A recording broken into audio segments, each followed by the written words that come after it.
जिन कर उपदेश ज्ञान अंजन दिया, इनि नेत्री जगत निहालिया। खसम छोड़ दूजे लगे, डुबे से बन जा रहा।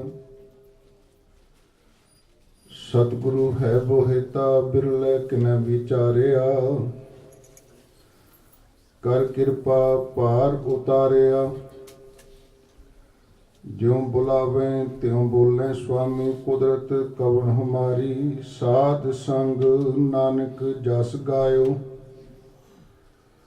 जो प्रभ की अत प्यारी। साध संग नानक जस गायो, जो प्रभ की अत प्यारी।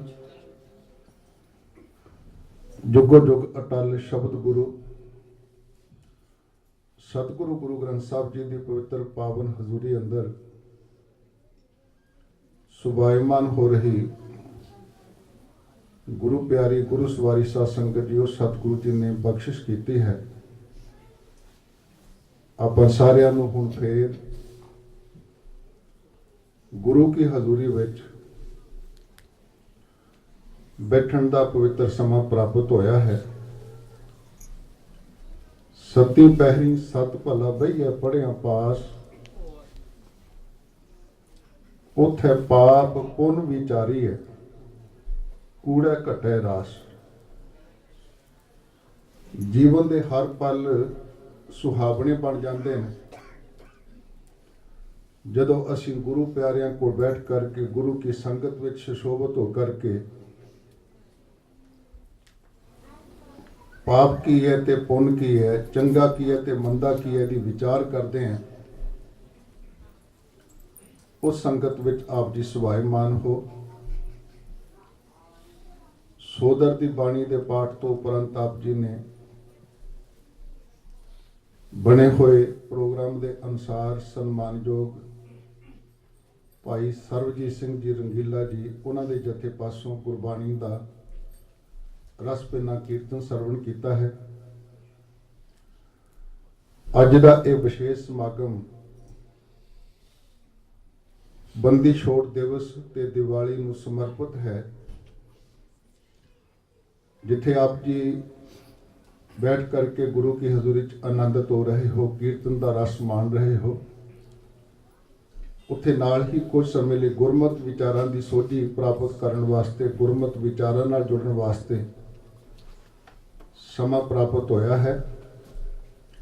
दास आप जी नूं अज दे दिहाड़े की मुबारकबाद दिंदा होया आप जी ने फतेह सांझी करदा हाँ। कोई रसना खाली ना रहा खो। वाहिगुरु जी का खालसा, वाहिगुरु जी की फतेह। हनेरा सारियां वास्ते खतरनाक है, डेंजरस है।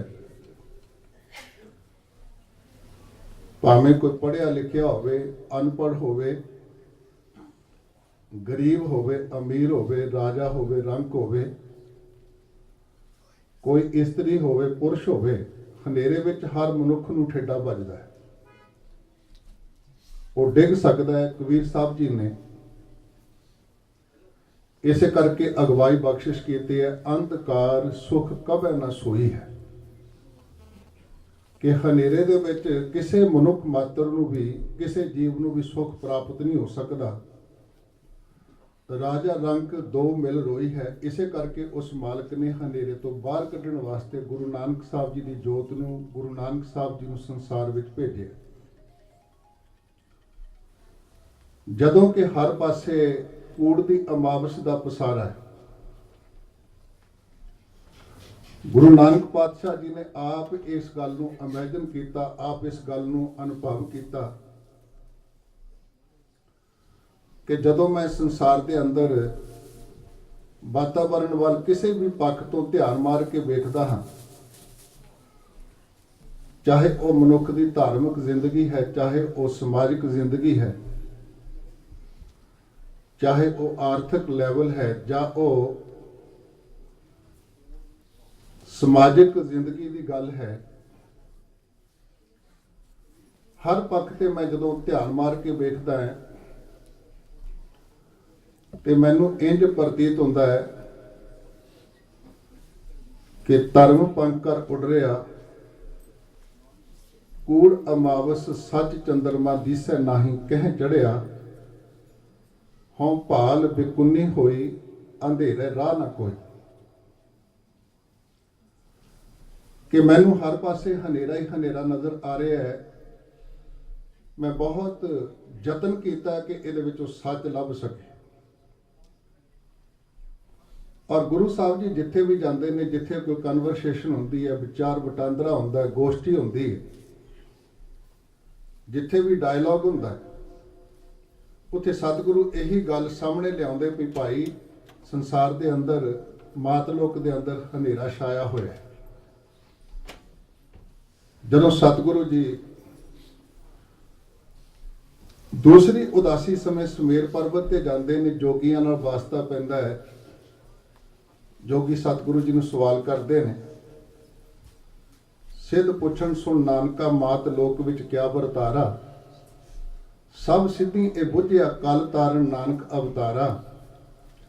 ਬਾਬਾ ਆਖੇ ਨਾਥ ਜੀ, ਸੱਚ ਚੰਦਰਮਾ ਕੂੜ ਅੰਧਾਰਾ। ਕੂੜ ਅਮਾਵਸ ਵਰਤਿਆ, ਹੋਂ ਭਾਲਣ ਚੜਿਆ ਸੰਸਾਰ। ਕਿ ਮੈਨੂੰ ਹਰ ਪਾਸੇ ਅਮਾਵਸ ਦਾ ਹਨੇਰਾ ਨਜ਼ਰ ਆ ਰਿਹਾ ਹੈ। ਅਮਾਵਸ ਮੀਨ ਜਦੋਂ ਫੁੱਲ ਡਾਰਕਨੈਸ ਹੋਵੇ। ਔਰ ਇਸੇ ਕਰਕੇ ਬਜ਼ੁਰਗਾਂ ਨੇ, ਸਿਆਣਿਆਂ ਨੇ ਡਾਰਕਨੈਸ ਦੇ ਪੱਖ ਨੂੰ, ਉਸ ਪਾਰਟ ਨੂੰ ਬਦੀ ਕਿਹਾ। ਜੋ ਸਾਡਾ ਚੰਦਰਮਾ ਨਾਲ ਸੰਬੰਧਿਤ ਕੈਲੰਡਰ ਦੀ ਗੱਲ ਜਦੋਂ ਕਰਦੇ ਹਾਂ, ਦਿਨ ਦਿਹਾੜਿਆਂ ਦੀ ਗੱਲ ਕਰਦੇ ਹਾਂ, ਜਿਹੜਾ ਪੱਖ ਚਾਨਣਾ ਪੱਖ ਹੈ ਉਹਨੂੰ ਸੂਰਜ ਕਿਹਾ ਗਿਆ, ਜਿਹੜਾ ਪੱਖ ਹਨੇਰਾ ਪੱਖ ਹੈ ਉਹਨੂੰ ਬਦੀ ਕਿਹਾ ਗਿਆ। ਬਦੀ ਦਾ ਅਰਥ ਬੈਡ ਸੈਂਸ ਦੇ ਵਿੱਚ ਲਿਆ ਗਿਆ, ਔਰ ਗੁੱਡ ਸੈਂਸ ਦੇ ਵਿੱਚ ਚਾਨਣ ਨੂੰ ਲਿਆ ਗਿਆ। ਤੇ ਗੁਰੂ ਨਾਨਕ ਪਾਤਸ਼ਾਹ ਜੀ ਜਦੋਂ ਆਏ ਨੇ ਗੁਰੂ ਬਣ ਕੇ ਸੰਸਾਰ ਦੇ ਅੰਦਰ, ਉਹ ਚਾਨਣ ਰੂਪ ਹੋ ਕੇ ਆਏ ਨੇ, ਚਾਨਣ ਦਾ ਪਸਾਰਾ ਕਰਨ ਵਾਸਤੇ ਆਏ ਨੇ। ਇਸੇ ਕਰਕੇ ਭਾਈ ਗੁਰਦਾਸ ਸਾਹਿਬ ਜੀ ਨੇ ਜੋ ਕੁਝ ਬਚਨ ਕੀਤਾ, ਇਤਿਹਾਸਿਕ ਤੌਰ ਦੇ ਉੱਤੇ ਪਹਿਲੀ ਵਾਰ ਦੇ ਅੰਦਰ, ਸਤਿਗੁਰ ਨਾਨਕ ਪ੍ਰਗਟਿਆ ਮਿਟੀ ਧੁੰਦ ਜਗ ਚਾਨਣ ਹੋਆ, ਜਿਉਂ ਘਰ ਸੂਰਜ ਨਿਕਲਿਆ ਤਾਰੇ ਛਪੇ ਅੰਧੇਰ ਪਲੋਆ। ਗੁਰੂ ਚਾਨਣ ਦਾ ਪ੍ਰਤੀਕ ਹੈ, ਪ੍ਰਕਾਸ਼ ਦਾ ਪ੍ਰਤੀਕ। ਔਰ ਅੱਜ ਵੀ ਜਦੋਂ ਅਸੀਂ ਗੁਰੂ ਗ੍ਰੰਥ ਸਾਹਿਬ ਜੀ ਨੂੰ ਸਥਾਪਿਤ ਕਰਦੇ ਹਾਂ, ਇਹ ਨਹੀਂ ਕਿਹਾ ਜਾਂਦਾ ਗੁਰੂ ਗ੍ਰੰਥ ਸਾਹਿਬ ਜੀ ਨੂੰ ਖੋਲਣਾ। ਲਫ਼ਜ਼ ਵਰਤਿਆ ਜਾਂਦਾ ਗੁਰੂ ਗ੍ਰੰਥ ਸਾਹਿਬ ਜੀ ਦਾ ਪ੍ਰਕਾਸ਼ ਕਰਨ। ਪ੍ਰਕਾਸ਼ ਚਾਨਣ ਦਾ ਪ੍ਰਤੀਕ ਹੈ, ਕਿਉਂਕਿ ਇਹ ਅਸਲ ਵਿੱਚ ਚਾਨਣ ਹੈ। ਜਿਹੜਾ ਚਾਨਣ ਸਤਿਗੁਰੂ ਪਾਤਸ਼ਾਹ ਜੀ ਪ੍ਰਦਾਨ ਕਰਨਾ ਚਾਹੁੰਦੇ ਨੇ ਮਾਨਵਤਾ ਨੂੰ, ਮਨੁੱਖਤਾ ਨੂੰ। ਸਤਿਗੁਰ ਸ਼ਬਦ ਉਜਾਰੋ ਦੀਪਾ, ਬਿਨਸਿਓ ਅੰਧਕਾਰ ਤੇ ਮੰਦਰ। ਰਤਨ ਕੋਠੜੀ ਖੁੱਲੀ ਅਨੂਪਾ। ਕਿ ਆ ਜੋ ਸ਼ਬਦ ਰੂਪੀ ਦੀਪਕ ਹੈ, ਦੀਪਕ ਕਿਉਂਕਿ ਚਾਨਣ ਦਾ ਪ੍ਰਤੀਕ ਹੁੰਦਾ ਹੈ, ਸਿੰਬਲ ਹੁੰਦਾ ਹੈ। ਦਾਸ ਨੇ ਪਰਸੋਂ ਚੌਥ ਵੀ ਜ਼ਿਕਰ ਕੀਤਾ ਸੀ ਕਿ ਦੀਵੇ ਦੀ ਆਦਤ ਹੈ ਕਿ ਉਹਦੇ ਸਾਹਮਣੇ ਕਿਸੇ ਵਰਗ ਦਾ ਮਨੁੱਖ ਬੈਠਾ ਹੋਵੇ, ਉਹ ਕਿਸੇ ਨਾਲ ਕੋਈ ਵਿਤਕਰਾ ਨਹੀਂ ਕਰੇਗਾ, ਕਿਸੇ ਨਾਲ ਕੋਈ ਫਰਕ ਨਹੀਂ ਕਰੇਗਾ, ਕੋਈ ਅੰਤਰ ਨਹੀਂ ਰੱਖੇਗਾ। ਜਿਹੜਾ ਵੀ ਉਹਦੇ ਸਾਹਮਣੇ ਆ ਕੇ ਬਹਿ ਗਿਆ, ਉਹਨੂੰ ਉਹਨੇ ਚਾਨਣ ਪ੍ਰਦਾਨ ਕਰਨਾ, ਪ੍ਰਕਾਸ਼ਮਾਨ ਕਰਨਾ ਹੁੰਦਾ। ਸਤਿਗੁਰ ਸ਼ਬਦ ਉਜਾਰੋ ਦੀਪਾ, ਸਤਿਗੁਰੂ ਦਾ ਸ਼ਬਦ ਉਜਾਲਾ ਕਰਨ ਵਾਲਾ ਦੀਪਕ ਹੈ। ਬਿਨਸਿਓ ਅੰਧਕਾਰ ਤੇ ਮੰਦਰ। ਉਸ ਸਰੀਰ ਰੂਪੀ ਮੰਦਰ ਵਿੱਚੋਂ, ਸੰਸਾਰ ਰੂਪੀ ਮੰਦਰ ਵਿੱਚੋਂ, ਉਸ ਅਸਥਾਨ ਤੋਂ ਅੰਧਕਾਰ ਬਿਨਸ ਜਾਂਦਾ ਹੈ, ਹਨੇਰਾ ਦੂਰ ਹੋ ਜਾਂਦਾ ਹੈ। ਰਤਨ ਕੋਠੜੀ ਖੁੱਲੀ ਅਨੂਪਾ। ਅਨੂਪਾ ਦਾ ਭਾਵ ਜਿਹਦੀ ਉਪਮਾ ਨਾ ਕੀਤੀ ਜਾ ਸਕੇ। ਰਤਨਾ ਵਰਗੇ ਜਿਵੇਂ ਜ਼ਿਊਲ ਹੁੰਦੇ ਨੇ, ਮੋਤੀਆਂ ਵਰਗੇ, ਹੀਰਿਆਂ ਵਰਗੇ ਜਿਹੜੇ ਗੁਣ ਨੇ, ਇਹ ਸ਼ਬਦ ਅੰਦਰ ਪ੍ਰਗਟ ਕਰਦਾ ਹੈ। ਜਿਨ੍ਹਾਂ ਨੇ ਇਸ ਸ਼ਬਦ ਦੀ ਕਮਾਈ ਕੀਤੀ ਹੈ, ਗੁਰੂ ਅੰਗਦ ਸਾਹਿਬ ਜੀ ਦਾ ਜੀਵਨ, ਗੁਰੂ ਅਮਰਦਾਸ ਜੀ ਦਾ ਜੀਵਨ, ਗੁਰੂ ਰਾਮਦਾਸ ਜੀ ਦਾ ਜੀਵਨ, ਗੁਰੂ ਅਰਜਨ ਸਾਹਿਬ ਜੀ ਦਾ ਜੀਵਨ, ਉਹ ਸਾਰਾ ਜੀਵਨ ਇੱਥੋਂ ਪ੍ਰਾਪਤ ਹੋਇਆ। ਖਾਸ ਕਰਕੇ ਜਦੋਂ ਗੁਰੂ ਅਰਜਨ ਸਾਹਿਬ ਜੀ ਨੂੰ ਪੜਾਂਗੇ, ਜਿਨ੍ਹਾਂ ਨੂੰ ਪ੍ਰਤੱਖ ਹਾਰ ਕਿਹਾ ਗਿਆ, ਤਤ ਵਿਚਾਰ ਜਹ मथुरा जग तारण को अवतार बनायो, जप्यो जिन अर्जुन देव गुरु, फिर संकट जोन गर्भ ना आयो। जिन्हां ने अपनी जिंदगी च बचपन तो गुरमत नूं समझिया, ब्रह्म नूं पछाणिया, ਐਡੀ ਉੱਚੀ ਸੁੱਚੀ ਸ਼ਖਸੀਅਤ ਹੈ। ਪਰ ਜਦੋਂ ਉਹ ਕਹਿੰਦੇ ਮੈਨੂੰ ਜੀਵਨ ਜਾਚ ਪ੍ਰਾਪਤ ਕਰਨ ਵਾਲੇ ਕੋਈ ਪੁੱਛੇ ਕਿ ਜੀਵਨ ਕਿੱਥੋਂ ਪ੍ਰਾਪਤ ਹੋਇਆ, ਐਸੀ ਪਦਵੀ ਕਿੱਥੋਂ ਪ੍ਰਾਪਤ ਹੋਈ, ਇਹ ਨਾ ਘਟਣ ਵਾਲਾ ਧਨ ਤੁਹਾਨੂੰ ਕਿੱਥੋਂ ਪ੍ਰਾਪਤ ਹੋਇਆ, ਤੇ ਆਪ ਜੀ ਨੇ ਬਚਨ ਕੀਤੇ ਨੇ, ਹਮ ਧਨਵੰਤ ਭਾਗਟ ਸਚ ਨਾਏ, ਹਰ ਗੁਣ ਗਾਵੇ ਸਹਿਜ ਸੁਭਾਏ, ਪਿਓ ਦਾਦੇ ਕਾ ਖੋਲ ਡਿਠਾ ਖਜ਼ਾਨਾ, ਤਾਂ ਮੇਰਾ ਮਨ ਭਇਆ ਨਿਦਾਨਾ। रतन लाल जाका कशु न मोल, भरे भंडार अखूट अतोल, खावे खर्चे रल मिल भाई, चोट न आवे बद दो जाए। कि मैनू ये खजाना जो गुरु तो प्राप्त होया, पिओ दादे तो प्राप्त होया, इनू मैं खोल के वेख्या, विचार के वेख्या, पढ़ के वेख्या, उहदे ते अमल किया, ਤਾਂ ਮੈਨੂੰ ਇਹ ਨਿਦਾਨ ਪ੍ਰਾਪਤ ਹੋਇਆ। ਫਿਰ ਆਪ ਜੀ ਨੇ ਇਹ ਵੀ ਅਹਿਸਾਸ ਕਰਵਾਇਆ ਸਾਨੂੰ, ਕਿਉਂਕਿ ਸਾਡੇ ਵਿੱਚੋਂ ਬਹੁਤ ਸਾਰੇ ਸਿੱਖੀ ਨੂੰ ਜੋੜਦੇ ਨੇ, ਕਦੀ ਤਾਂ ਕਿਸੇ ਬੰਦੇ ਨਾਲ ਔਰ ਕਦੀ ਕਿਸੇ ਸਮੇਂ ਨਾਲ, ਕਿਸੇ ਦਿਹਾੜੇ ਨਾਲ। ਪਰ ਗੁਰਬਾਣੀ ਜਿਹੜੀ ਹੈ ਇਹਦੇ ਨਾਲ ਕਿੰਨੇ ਕੁ ਜੁੜ ਕੇ ਰਹਿਣਾ ਹੈ, ਇਹਨੂੰ ਕਿੰਨਾ ਕੁ ਇਹਦੇ ਨਾਲ ਅਟੈਚਮੈਂਟ ਸਿੱਖ ਦੀ ਹੋਣੀ ਚਾਹੀਦੀ। ਉਹ ਸ਼ਖਸੀਅਤ ਜਿਨ੍ਹਾਂ ਨੇ ਬਾਣੀ ਉਚਾਰਨ ਕੀਤੀ, ਜਿਨ੍ਹਾਂ ਨੂੰ ਬਾਣੀ ਕਾ ਬੋਹਿਤਾ ਕਹਿ ਕੇ ਸਤਿਕਾਰਿਆ ਜਾਂਦਾ, ਧੰਨ ਗੁਰੂ ਅਰਜਨ ਪਾਤਸ਼ਾਹ ਜੀ, ਉਹਨਾਂ ਦੇ ਬਚਨ ਨੇ, ਹਮਾਰੀ ਪਿਆਰੀ ਅੰਮ੍ਰਿਤ ਧਾਰੀ, ਇਹ ਮੇਰੀ ਪਿਆਰੀ ਹੈ, ਅੰਮ੍ਰਿਤ ਦੀ ਧਾਰਾ ਹੈ, ਗੁਰ ਨਿਮਖ ਨਾ ਮਨ ਤੇ ਤਾਰੀ ਰੇ। ਗੁਰੂ ਨੇ ਇੱਕ ਨਿਮਖ ਮਾਤਰ ਵੀ ਆਪਣੇ ਜੀਵਨ ਵਿੱਚੋਂ ਇਹਨੂੰ ਨਹੀਂ ਟਾਲਿਆ। ਗੁਰ ਦੇ ਰਾਜੇ ਨੂੰ ਸਿਹਾਰੀ ਹੈ ਉੱਥੇ, ਇਹ ਪ੍ਰਪੋਜੀਸ਼ਨ ਵਾਸਤੇ ਹੈ, ਗੁਰੂ ਨੇ ਅਰਥ ਕਰਨ ਵਾਸਤੇ ਹੈ, ਹਮਾਰੀ ਪਿਆਰੀ ਅੰਮ੍ਰਿਤ ਧਾਰੀ, ਗੁਰ ਨਿਮਖ ਨਾ ਮਨ ਤੇ ਤਾਰੀ ਰੇ। ਸਿੱਖ ਨੂੰ ਇਹ ਜੀਵਨ ਜਾਚ ਦੇ ਰਹੇ ਸਤਿਗੁਰੂ ਕਿ ਇਹ ਜਿਹੜੀ ਬਾਣੀ ਹੈ, ਇਹ ਜਿਹੜਾ ਸ਼ਬਦ ਹੈ, ਇਹ ਜਿਹੜਾ ਨਾਮ ਹੈ, ਇਹਦੇ ਨਾਲ ਕਿੰਨਾ ਕੁ ਪਿਆਰ ਕਰਨਾ। ਇਹ ਨਹੀਂ ਕਿ ਮੱਸਿਆ ਨੂੰ ਪਿਆਰ ਕੀਤਾ, ਸੰਗਰਾਂਦ ਨੂੰ ਪਿਆਰ ਕੀਤਾ, ਜਾਂ ਕਿ ਫਿਰ ਪੂਰਨਮਾਸ਼ੀ ਨੂੰ ਪਿਆਰ ਕੀਤਾ, ਜਾਂ ਕਿਸੇ ਗੁਰਪੁਰਬ ਵਾਲੇ ਦਿਨ ਪਿਆਰ ਕੀਤਾ, ਨਹੀਂ। ਜਾਂ ਫਿਰ ਕੇਵਲ ਮਾਤਰ ਜਦੋਂ ਸਾਡਾ ਕੋਈ ਸਮਾਗਮ ਹੋਵੇ, ਸੰਸਕਾਰ ਹੋਵੇ, ਉਦੋਂ ਚੇਤੇ ਕੀਤਾ। ਉਹ ਵੀ ਸਾਰੇ ਅਸੀਂ ਇਹਦੀ ਹਜ਼ੂਰੀ 'ਚ ਨਿਭਾਉਣੇ, ਕਿਉਂਕਿ ਹਰ ਥਾਂ ਦੇ ਉੱਤੇ ਅਸੀਂ गुरु के शब्द का आसरा लेना। ज्यों मंदिर को थमे थमन, त्यों गुरु का शब्द मन अस्थमन। जिमें किसी बिल्डिंग नूं स्थिर रहने वास्ते, स्थिर होने वास्ते पिलर चाहिए, इवें साडे जीवन का सहारा, सिख दे जीवन का सहारा केवल ते केवल शब्द है।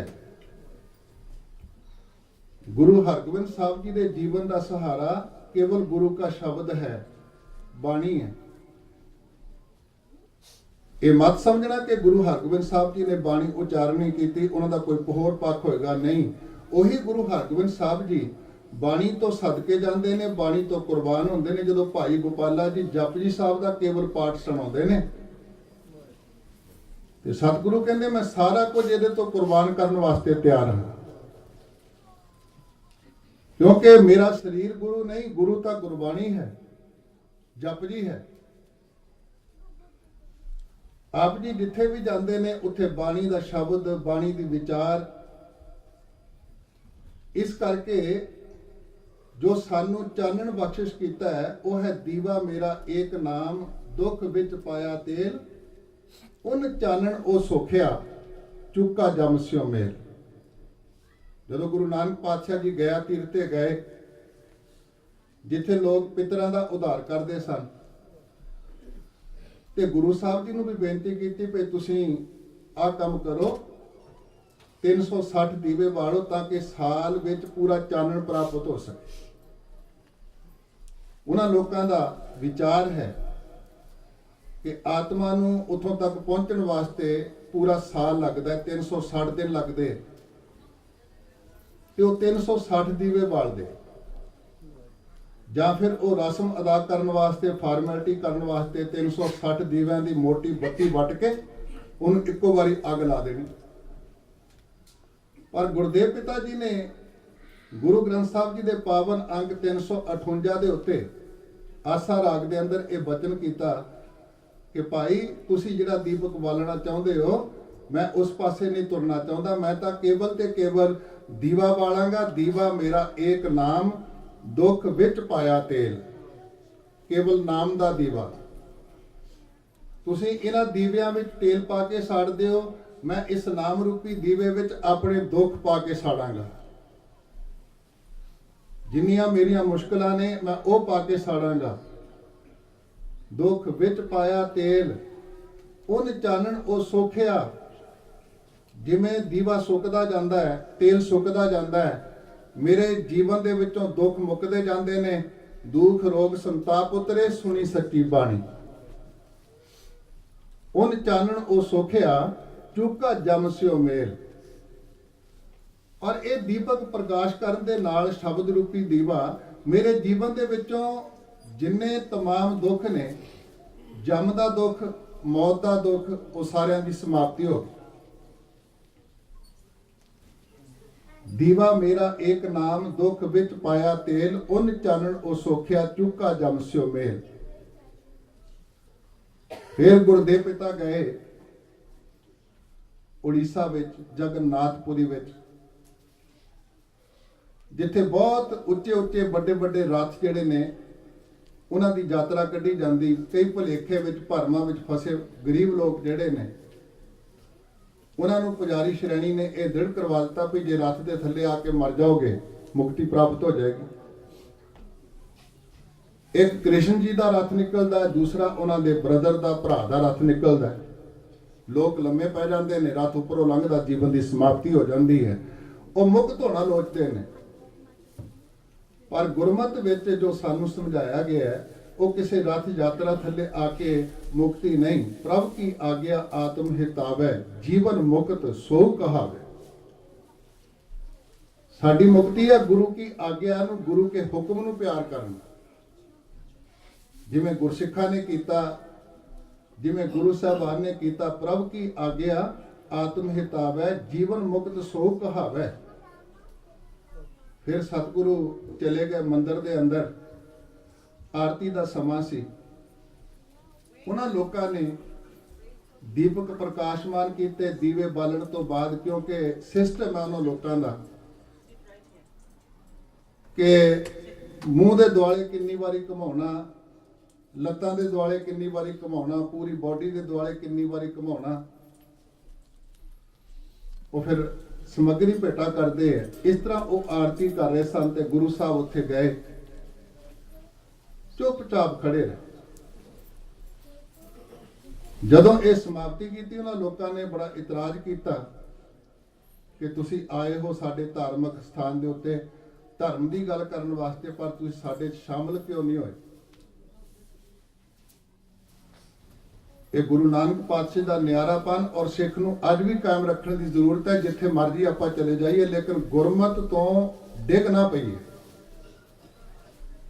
ਸਾਡੇ ਅੰਦਰ ਸਥਿਰਤਾ ਬਣੀ ਰਹੇ ਗੁਰਮਤ ਦੇ ਪੱਖ ਦੀ, ਧਰਮ ਦੇ ਪੱਖ ਦੀ, ਸੱਚ ਦੇ ਪੱਖ ਦੀ। ਤੇ ਗੁਰੂ ਸਾਹਿਬ ਜੀ ਨੇ ਜਿੱਥੇ ਵਾਤਾਵਰਣ ਵਿੱਚ ਹੋ ਰਹੀ ਆਰਤੀ ਦੀ ਗੱਲ ਕੀਤੀ ਕਿ ਆਰਤੀ ਕਿਹਨੂੰ ਕਹਿੰਦੇ, ਆ ਦੀਵੇ ਬਾਲ ਕੇ ਇਹਦੀ ਆਰਤੀ ਹੋ ਗਈ। ਸ਼ਬਦ ਦੋ ਵਾਰੀ ਦਰਜ ਹੈ ਗੁਰੂ ਗ੍ਰੰਥ ਸਾਹਿਬ ਜੀ ਦੇ ਅੰਦਰ। ਇੱਕ ਵਾਰੀ ਜਦੋਂ ਨਿਤਨੇਮ ਦੀਆਂ ਬਾਣੀਆਂ ਦਰਜ ਕੀਤੀਆਂ ਰਾਗਾਂ ਤੋਂ ਪਹਿਲਾਂ 16 ਸਾਹਿਬ ਜੀ ਦੇ ਅੰਦਰ, ਫਿਰ ਤਨਾਸਰੀ ਰਾਗ ਦੇ ਅੰਦਰ। ਦੋ ਵਾਰੀ ਕੁਝ ਫਰਕਾਂ ਦੇ ਨਾਲ, ਪਾਠ ਭੇਦਾਂ ਦੇ ਨਾਲ ਉਹ ਸ਼ਬਦ ਦਰਜ ਹੈ। ਸ਼ਬਦ ਤੁਹਾਨੂੰ ਸਾਰਿਆਂ ਨੂੰ ਚੇਤੇ ਹੈ ਕਿਉਂਕਿ ਨਿਤਨੇਮ ਦੀ ਬਾਣੀ ਦਾ ਹਿੱਸਾ ਹੋ। ਗगन में थाल रब चंद दीपक बने, तारिक का मंडल जनक मोती, तू उपमा लियान लोपा बन चबरो करे, सगल बन राय फूलंत ज्योति। सतगुरु कहते आ दीवे तुसी बाल रहे हो, इन्हां दीवियां दी थां दे उत्ते जे आपां इंज कर लईए, इस गल नूं समझ लईए, सब मैं जोत जोत है सोए, तिसदा चानण सब मैं चानण होए। ਇਹਦਾ ਚਾਨਣ ਤਾਂ ਥੋੜੇ ਸਮੇਂ ਵਾਸਤੇ ਹੈ। ਔਰ ਭਾਈ ਸਾਹਿਬ ਜੀ ਦੀ ਪੌੜੀ ਪੜ੍ਹੀ ਜਾ ਰਹੀ ਸੀ, ਭਾਈ ਗੁਰਦਾਸ ਜੀ ਦੀ ਸ਼ਬਦ ਦੀ ਮਹੱਤਤਾ ਨੂੰ ਸਮਝਾਉਣ ਵਾਸਤੇ ਉਹ ਪੌੜੀ ਉਚਾਰਨ ਕੀਤੀ ਹੈ। ਇਹ ਮਤ ਸਮਝਣਾ ਕਿ ਉਹਦਾ ਦੀਵਾਲੀ ਨਾਲ ਹੀ ਸੰਬੰਧ ਹੈ। ਆਮ ਤੌਰ ਤੇ ਅਸੀਂ ਕੋਈ ਸ਼ਬਦਾਂ ਨੂੰ ਸੰਬੰਧਿਤ ਕਰ ਦਿੰਦੇ ਹਾਂ ਕਿਸੇ ਖਾਸ ਦਿਨ ਦੇ ਨਾਲ। ਉਹ ਸ਼ਬਦ ਦਾ, ਉਸ ਪੌੜੀ ਦਾ ਜਿਹੜਾ ਭਾਵ ਹੈ, ਉਹ ਲਾਸਟ ਪੰਕਤੀ ਤੋਂ ਆਰੰਭ ਹੁੰਦਾ। ਜਿਵੇਂ ਸ਼ਬਦਾਂ ਦੇ ਅੰਦਰ ਰਹਾਉ ਦੀ ਪੰਕਤੀ ਨੂੰ ਕੇਂਦਰੀ ਮੰਨਦੇ ਹਾਂ, ਥੀਮ ਮੰਨਦੇ ਹਾਂ, ਇਵੇਂ ਬਜ਼ੁਰਗ ਲੋਕਾਂ ਨੇ ਸਾਨੂੰ ਜੋ ਸਿੱਖਿਆ ਦਿੱਤੀ ਹੈ ਕਿ ਜਿੰਨੀਆਂ ਵਾਰਾਂ ਨੇ ਉਹਦੀ ਪੌੜੀ ਦੀ ਆਖਰੀ ਪੰਕਤੀ ਇੰਜ ਹੈ ਜਿਵੇਂ ਰਹਾਉ ਦੀ ਪੰਕਤੀ ਹੈ। ਤੇ ਉਹਦੀ ਰਹਾਉ ਦੀ ਪੰਕਤੀ ਹੈ, ਗੁਰਮੁਖ ਸੁਖ ਫਲ ਦਾਤ ਸ਼ਬਦ ਸੰਭਾਲੀਆਂ। ਜਿਹੜਾ ਗੁਰੂ ਦੇ ਸਨਮੁਖ ਰਹਿਣ ਵਾਲਾ ਮਨੁੱਖ ਹੈ, ਗੁਰਸਿੱਖ ਹੈ, ਮਾਈ ਭਾਈ ਹੈ, ਉਹਦੇ ਵਾਸਤੇ ਸੁਖ ਫਲ ਦਾਤ, ਸੁੱਖਾਂ ਦੇ ਫਲ ਦੀ ਦਾਤ, ਸੁਖ ਰੂਪ ਦਾਤ ਕੇਵਲ ਕੀ ਹੈ? ਸ਼ਬਦ ਸੰਭਾਲੀਆਂ। ਸ਼ਬਦ ਨੂੰ ਆਪਣੀ ਜ਼ਿੰਦਗੀ ਵਿੱਚ ਸੰਭਾਲਣਾ, ਸ਼ਬਦ ਨੂੰ ਹਿਰਦੇ ਵਿੱਚ ਧਾਰਨ ਕਰਨਾ, ਸ਼ਬਦ ਨੂੰ ਗ੍ਰਹਿਣ ਕਰਨਾ, ਸ਼ਬਦ ਦੇ ਅਨੁਸਾਰੀ ਹੋਣਾ। ਔਰ ਇੱਕ ਗੱਲ ਸਮਝ ਲਈਏ ਕਿ ਗੁਰੂ ਨਾਨਕ ਪਾਤਸ਼ਾਹ ਜੀ ਨੇ ਜਿਨ੍ਹਾਂ ਨੂੰ ਮੱਥਾ ਟੇਕਿਆ ਨਾ, ਗੁਰੂ ਅੰਗਦ ਸਾਹਿਬ ਜੀ ਨੂੰ, ਉਹ ਕੇਵਲ ਸ਼ਬਦ ਨੂੰ ਮੱਥਾ ਟੇਕਿਆ, ਨਾ ਆਪਣੇ ਸਰੀਰ ਦੀ ਕਦੀ ਵਰਤੋਂ ਕਰਦੇ ਨੇ ਸਤਿਗੁਰੂ, ਨਾ ਹੀ ਅੱਗੇ ਕਦੀ ਸਰੀਰ ਦੀ ਗੱਲ ਹੋ ਰਹੀ ਹੈ। ਗੱਲ ਜਿਹੜੀ ਹੈ, ਜਿਹਨੇ ਸ਼ਬਦ ਦੀ ਕਮਾਈ ਕੀਤੀ ਹੈ, ਜੋ ਸ਼ਬਦ ਦੇ ਨਾਲ ਇੱਕਮਿਕ ਹੋ ਗਿਆ ਹੈ, ਸ਼ਬਦ ਨੂੰ ਜਿਹਨੇ ਧਾਰਨ ਕਰ ਲਿਆ, ਸ਼ਬਦ ਨੂੰ ਜਿਹਨੇ ਟੋਲਰੇਟ ਕਰ ਲਿਆ। ਦੇਖੋ ਨਾ, ਕਬੀਰ ਜੀ ਦਾ ਵਚਨ ਹੈ, ਕਬੀਰ ਚੋਟ ਸਹੇਲੀ ਸੇਲ ਕੀ ਲਾਗਤ ਲੈ ਉਸਾਸ। ਸੇਲ ਕਹਿੰਦੇ ਨੇ ਨੇਜੇ ਨੂੰ, ਕਹਿੰਦੇ ਜਦੋਂ ਨੇਜੇ ਦੀ ਕੋਈ ਫੱਟ ਵੱਜ ਜਾਏ, ਕੋਈ ਸੱਟ ਵੱਜ ਜਾਏ, ਲਾਗਤ ਲੈ ਉਸਾਸ, ਮੈਂ ਲੱਗਦੇ ਸਾਰ ਉਹਨੂੰ ਟੋਲਰੇਟ ਕਰਨ ਵਾਸਤੇ ਤਿਆਰ ਹਾਂ। ਚੋਟ ਸਹੇਲੀ ਸੇਲ ਕੀ, ਸਹੇਲੀ ਦਾ ਅਰਥ ਹੁੰਦਾ ਸੁਹਾਵਣੀ, ਲਾਗਤ ਲੈ ਉਸਾਸ, ਚੋਟ ਸਹਾਰੇ ਸ਼ਬਦ ਕੀ, ਤਾਸ ਗੁਰੂ ਮੈਂ ਦਾਸ। ਕਹਿੰਦੇ ਗੱਲ ਤਾਂ ਇਹ ਨਾ, ਜੇ ਬੰਦਾ ਸ਼ਬਦ ਦੀ ਚੋਟ ਨੂੰ ਸਹਿਨ ਕਰ ਲਵੇ, ਮੈਂ ਉਹਨੂੰ ਗੁਰੂ ਮੰਨਣ ਵਾਸਤੇ ਤਿਆਰ ਹਾਂ, ਉਹਦਾ ਦਾਸਰਾ ਬਣ ਕੇ ਸੇਵਾ ਕਰਨ ਵਾਸਤੇ ਤਿਆਰ ਹਾਂ। ਚੋਟ ਸਹੇਲੀ ਸੇਲ ਕੀ, ਲਾਗਤ ਲੈ ਉਸਾਸ, ਚੋਟ ਸਹਾਰੇ ਸ਼ਬਦ ਕੀ, ਤਾਸ ਗੁਰੂ ਮੈਂ ਦਾਸ। ਜਿਹੜੇ ਸ਼ਬਦ ਦੀ ਚੋਟ ਨੂੰ ਨਹੀਂ ਟੋਲਰੇਟ ਕਰਦੇ, ਉਹ ਕਹਿੰਦੇ ਭਾਈ ਸਾਹਿਬ ਜੀ ਅੱਜ ਹੁਕਮਨਾਮਾ ਚੰਗਾ ਨਹੀਂ ਆਇਆ, ਦੁਬਾਰਾ ਲਾਓ, ਦੁਬਾਰਾ ਅਰਦਾਸ ਕਰਕੇ ਬੇਨਤੀ ਕਰੋ, ਕਿਉਂਕਿ ਅੰਦਰ ਸਹਿਨ ਸ਼ਕਤੀ ਨਹੀਂ। ਜੋ ਗੁਰੂ ਸਾਹਿਬ ਕਹਿ ਰਹੇ ਨੇ, ਅਸੀਂ ਉਹ ਤੋਂ ਉਲਟ ਹੁੰਦੇ ਆ, ਜਦੋਂ ਵਿਪਰੀਤ ਹੁੰਦੇ ਆ, ਆਪੋਜੀਟ ਹੁੰਦੇ ਆ, ਫਿਰ ਇੰਜ ਲੱਗਦਾ ਵੀ ਗੁਰੂ ਸਾਹਿਬ ਕੀ ਕਹਿ ਰਹੇ, ਅਸੀਂ ਕੀ ਕਰ ਰਹੇ ਆ। ਬਜਾਏ ਇਸਦੇ ਆਪਣੇ ਆਪ ਨੂੰ ਪਰਚੋਲਣ ਦੇ, ਸਨੇ ਸਨੇ ਮੋੜਿਆ ਮਨ ਮਾਹਾ, ਆਪਣੇ ਮਨ ਨੂੰ ਉਧਰ ਤੋਰਨ ਦੇ, ਸਿੱਧਾ ਮੇਰੇ ਵਰਗਾ ਕਿੰਤੂ ਪਰੰਤੂ ਕਰਦਾ, ਭਾਈ ਸਾਹਿਬ ਜੀ ਹੁਕਮ ਨਹੀਂ ਚੰਗਾ ਆਇਆ ਅੱਜ। ਪਰ ਇਹ ਬਾਣੀ ਜਿਹੜੀ ਹੈ ਨਾ, ਮੈਂ ਬੇਨਤੀ ਕਰਾਂ, ਇਹ ਬਾਣੀ ਦੇ ਬਾਰੇ ਇਹ ਗੱਲ ਸਮਝ ਲਈਏ, ਸਤਿਗੁਰ ਕੀ ਬਾਣੀ ਸਤ ਸਤ ਕਰ ਜਾਣੋ ਗੁਰ ਸਿੱਖੋ, ਹਰ ਕਰਤਾ ਆਪ ਮੋਹ ਕਢਾਏ। ਇਹਦਾ ਇੱਕ ਇੱਕ ਲਫ਼ਜ਼, ਸਤਿਗੁਰ ਕੀ ਬਾਣੀ ਸਤ ਸਤ ਕਰ ਜਾਣੋ ਗੁਰ ਸਿੱਖੋ, ਹਰ ਕਰਤਾ ਆਪ ਮੋਹ ਕਢਾਏ। ਗੁਰਮੁਖ ਸੁਖ ਫਲ ਦਾਤ ਸ਼ਬਦ ਸੰਭਾਲੀਆਂ। ਸ਼ਬਦ ਨੂੰ ਸੰਭਾਲਣਾ ਹੀ ਸੁਖ ਫਲ ਦਾਤ ਹੈ। ਇਹ ਤੋਂ ਇਲਾਵਾ ਬਾਕੀ ਜਿਹੜੀਆਂ ਗੱਲਾਂ ਨੇ, ਜੋ ਕੁਝ ਕਰਮ ਨੇ, ਜੋ ਕੁਝ ਸਾਡੀ ਆਪਣੀ ਮਤ ਹੈ, ਉਹਨੂੰ ਫਿਰ ਪਹਿਲੀ ਪੰਕਤੀ ਤੋਂ ਲੈ ਕੇ ਸਟੈਪ ਵਾਈਜ਼ ਭਾਈ ਗੁਰਦਾਸ ਸਾਹਿਬ ਸਮਝਾਉਂਦੇ। ਕਹਿੰਦੇ ਦੀਵਾਲੀ ਦਾ ਮੌਕਾ ਹੁੰਦਾ ਨਾ, ਦੀਵਾਲੀ ਦਾ ਤਿਉਹਾਰ, ਲੋਕ ਦੀਵੇ ਬਾਲਦੇ ਨੇ, ਪਰ ਉਹ ਦੀਵੇ ਬਾਲਣ ਤੋਂ ਬਾਅਦ ਕਿੰਨਾ ਕੁ ਚਿਰ ਉਹਦਾ ਚਾਨਣ ਰਹਿੰਦਾ? ਕੁਝ ਘੰਟਿਆਂ ਵਾਸਤੇ, ਕੁਝ ਮਿੰਟਾਂ ਵਾਸਤੇ।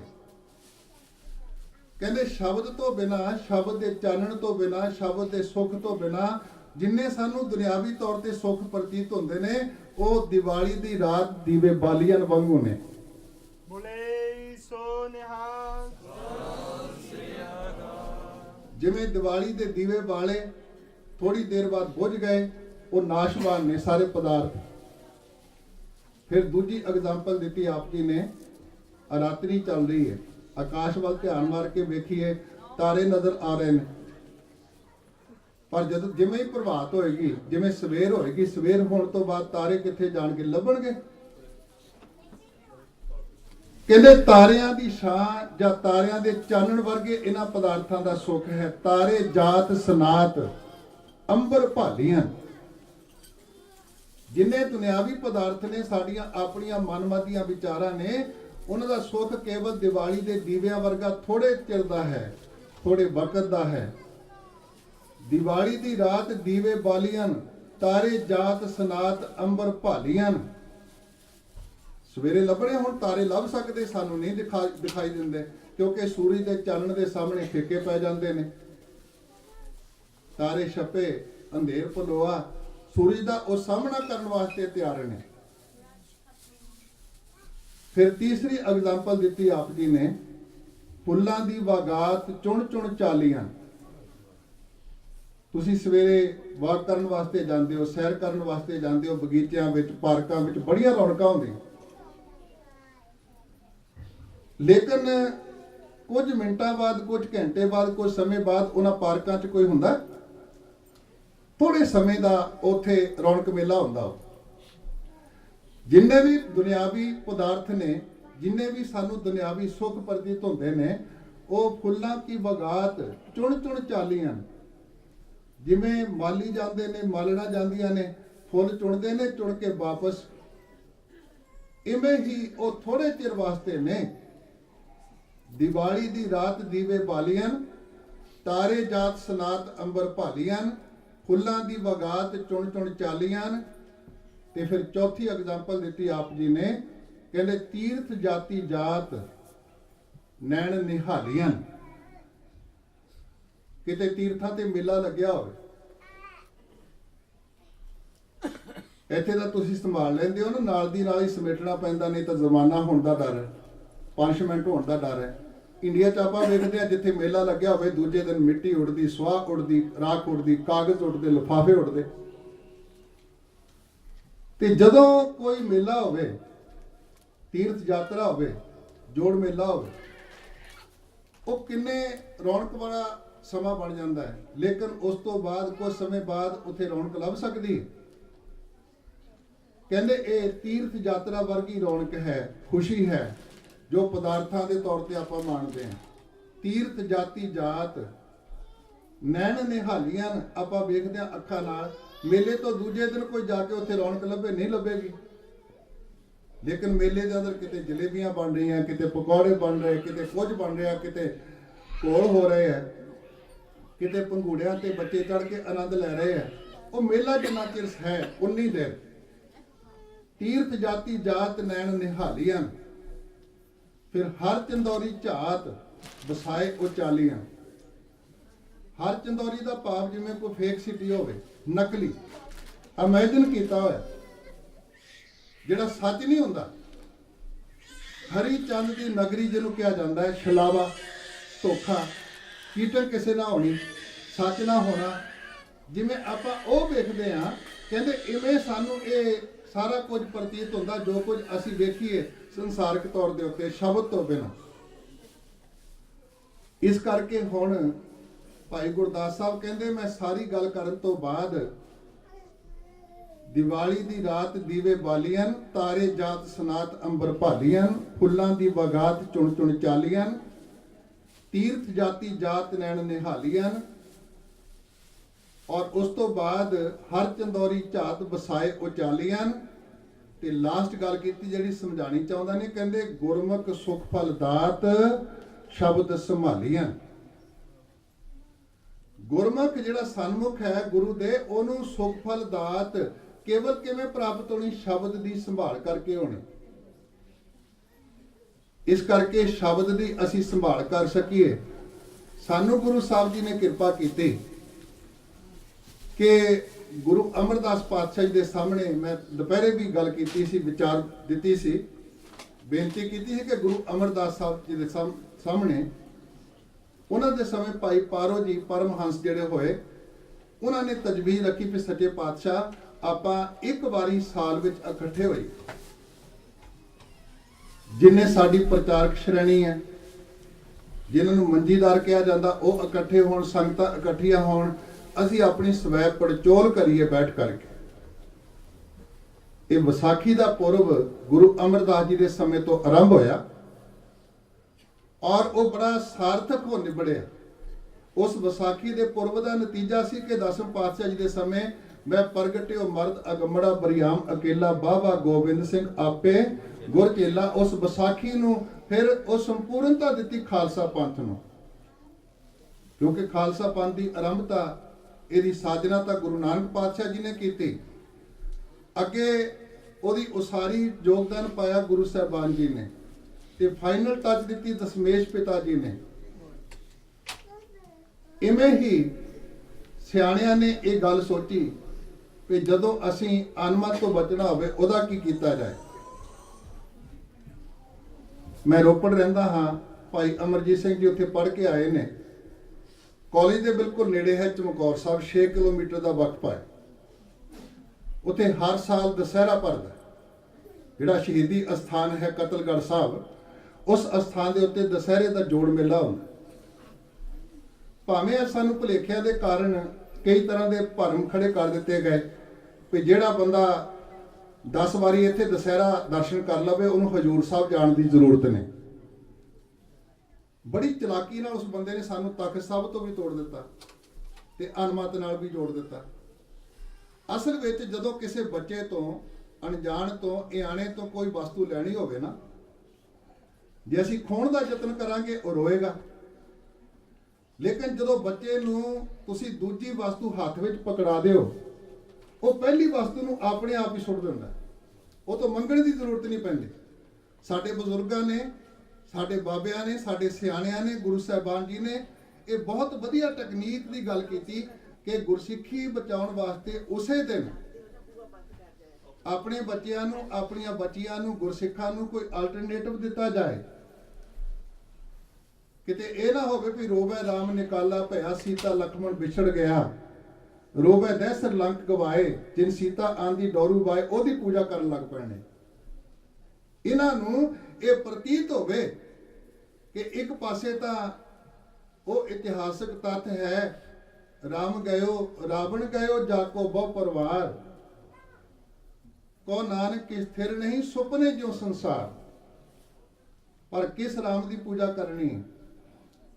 गुरु तेग बहादुर साहब जी ने लास्ट में आके फिर गल की, कहते राम नाम और मैं गहियो जाके सम नहीं कोई। रामचंद्र जी की बराबरी करने वाला तो रावण सामने खड़ा है और बड़ा बंगार दा हो, पर जिस राम नूं कोई बंगार ना कर सके, चैलेंज ना कर सके, वो राम। राम नाम और मैं गहियो जाके सम नहीं कोए, जिहदे इक्वल जिहदे बराबर होर दूजा कोई नहीं। और जिहदी ये व्याख्या वडियाई है, जे सिमरत संकट मिटे, वो तो आप संकटां च फसिया पिया है। पर इस राम की जदों गल करांगे, जे सिमरत संकट मिटे दर्श तुहारो होए, ये कृपा की कि बजाए उसके उधर जाके असी गल करिए अपने अस्थान के उत्ते, असी इकट्ठे हो करके अपने गुरु नूं चेते करिए, क्योंकि बच्चियां नूं, साडियां बच्चियां नूं ओहदा कोई अल्टरनेटिव चाहिदा। इवें ही बाबे बकाले रखड़ पुनिया भरदी है। हुण गुरमत जिहड़ी है सानू बराबर दा हक दिंदी, साडे ते किरपा कीती गुरु नानक पातशाह जी ने। जो सोच अज संसार सोचता है, वो गुरु नानक पातशाह जी ने अज तो कई सौ साल पहला सोची है। आ बीबियां नूं, भैणां नूं बराबर दा हक देना, इत्थे बैठण दा हक देना, बाणी पढ़न दा हक देना, बराबर दे ककार देने, बराबर दा अमृत देना, बराबर दी सिੱਖੀ देनी। और इन्हां दा भी विरसा के बराबर ही खड़ के पंथ की सेवा की इन्हां ने। अज भावें सानू ना प्रतीत होवे, लेकिन बराबर खड़ के माता भाग कौर जी ने, माता सुंदर कौर जी ने, जिंद कौर तक चले जाओ, ये सारी अगवाई करदियां रहियां, साथ दिंदियां रहियां पंथ दा। जिन्हों क्या सी सो क्यों मंदा आखी है जित जम्मै राजान। ਤੇ ਸਾਨੂੰ ਹੁਕਮ ਹੈ ਉਠਤ ਸੁਖੀਆ ਬੈਠਤ ਸੁਖੀਆ ਭਉ ਨਹੀਂ ਲਾਗੇ ਜਾਂ ਐਸੇ ਬੁਝਿਆ ਰਾਖਾ ਏਕ ਹਮਾਰਾ ਸੁਆਮੀ ਸਗਲ ਘਟਾਂ ਕਾ ਅੰਤਰਜਾਮੀ। ਭੈਣ ਤੇਰੀ ਰਾਖੀ ਕਰਨ ਵਾਲਾ ਵੀ ਉਹ ਅਕਾਲ ਪੁਰਖ ਤੇ ਭਰਾ ਦੀ ਰਾਖੀ ਕਰਨ ਵਾਲਾ ਵੀ ਅਕਾਲ ਪੁਰਖ। ਤੈਨੂੰ ਕੋਈ ਧਾਗਾ ਬੰਨਣ ਦੀ ਲੋੜ ਨਹੀਂ, ਤੈਨੂੰ ਕਿਸੇ ਡੋਰੀ ਵਾਲੇ ਪਾਸੇ ਦੇਖਣ ਦੀ ਜ਼ਰੂਰਤ ਨਹੀਂ, ਤੈਨੂੰ ਰੱਖੜੀ ਵੱਲ ਧਿਆਨ ਧਰਨ ਦੀ ਲੋੜ ਨਹੀਂ, ਬਲਕਿ ਜਿਸ ਦਾ ਸਾਹਿਬ ਡਾਢਾ ਹੋਏ ਤਿਸ ਨੂੰ ਮਾਰ ਨਾ ਸਾਕੇ ਕੋਈ। ਜਾਂ ਤੂੰ ਮੇਰੇ ਬਲ ਹੈ ਤਾਂ ਕਿਆ ਮੁਸ਼ੰਦਾ ਤੂੰ ਸਭ ਕੁਛ ਮੈਨੂੰ ਸੌਂਪਿਆ। ਜਾਂ ਤੇਰਾ ਬੰਦਾ ਲਖਮੀ ਤੋੜ ਨਾ ਆਵੇ ਖਾਏ ਖਰਚ ਰਹੰਦਾ। ਇਹ ਬੈਰੀ ਮਿੱਤਰ ਸਭ ਕੀਤਿਆ ਨੇ ਮੰਗੇ ਮੰਦਾ। ਸਾਡਾ ਉਹ ਰਾਖਾ ਅਕਾਲ ਪੁਰਖ, ਉਹਦਾ ਸਾਨੂੰ ਚੇਤਾ ਹੋਵੇ, ਧਿਆਨ ਹੋਵੇ। ਇਹ ਗੱਲ ਦ੍ਰਿੜ ਕਰਵਾਏਗੀ। ਇਵੇਂ ਅੰਮ੍ਰਿਤਸਰ ਸਾਹਿਬ ਦੇ ਅੰਦਰ ਦੂਸਰਾ ਪੁਰਬ ਸ਼ੁਰੂ ਕੀਤਾ ਗਿਆ ਜਦੋਂ ਬੰਦੀ ਛੋੜ ਦਾਤਾ ਗੁਰੂ ਹਰਗੋਬਿੰਦ ਸਾਹਿਬ ਜੀ ਵਾਪਸ ਆਏ ਗਵਾਲੀਅਰ ਦੇ ਕਿਲੇ ਤੋਂ ਰਿਹਾ ਹੋ ਕਰਕੇ। ਦੁਪਹਿਰੇ ਮੈਂ ਬੇਨਤੀ ਕੀਤੀ ਸੀ, ਬਾਬਾ ਜੀ, ਬਾਬਾ ਬੁੱਢਾ ਜੀ ਤੇ ਭਾਈ ਗੁਰਦਾਸ ਸਾਹਿਬ ਜੀ ਨੇ ਐਜ ਏ ਪ੍ਰੋਟੈਸਟ ਕਰਨ ਵਾਸਤੇ ਚੌਕੀਆਂ ਕੱਢਣੀਆਂ ਆਰੰਭ ਕੀਤੀਆਂ ਪ੍ਰਕਰਮਾਂ ਦੇ ਅੰਦਰ। ਫਿਰ ਉਹ ਚੌਕੀਆਂ ਪਿੰਡਾਂ ਤੱਕ ਪਹੁੰਚਾਈਆਂ। ਫਿਰ ਪਿੰਡਾਂ ਤੱਕ ਐਕਸਚੇਂਜ ਕਰਨ ਦੀ ਗੱਲ ਕਿ ਇੱਕ ਪਿੰਡ ਤੋਂ ਚੌਕੀ ਨਿਕਲ ਕੇ ਦੂਜੇ ਪਿੰਡ ਜਾਵੇ, ਤਾਂ ਕਿ ਲੋਕਾਂ ਨੂੰ ਇਹ ਪ੍ਰਤੀਤ ਹੋ ਸਕੇ ਵੀ ਗੁਰੂ ਹਰਗੋਬਿੰਦ ਸਾਹਿਬ ਜੀ ਨੂੰ ਕਿਵੇਂ ਉਹਨਾਂ ਨੇ ਕੈਦ ਕੀਤਾ। ਸੁਨੇਹਾ ਦੇਣ ਵਾਸਤੇ, ਮੈਸੇਜ ਕਨਵੇ ਕਰਨ ਵਾਸਤੇ।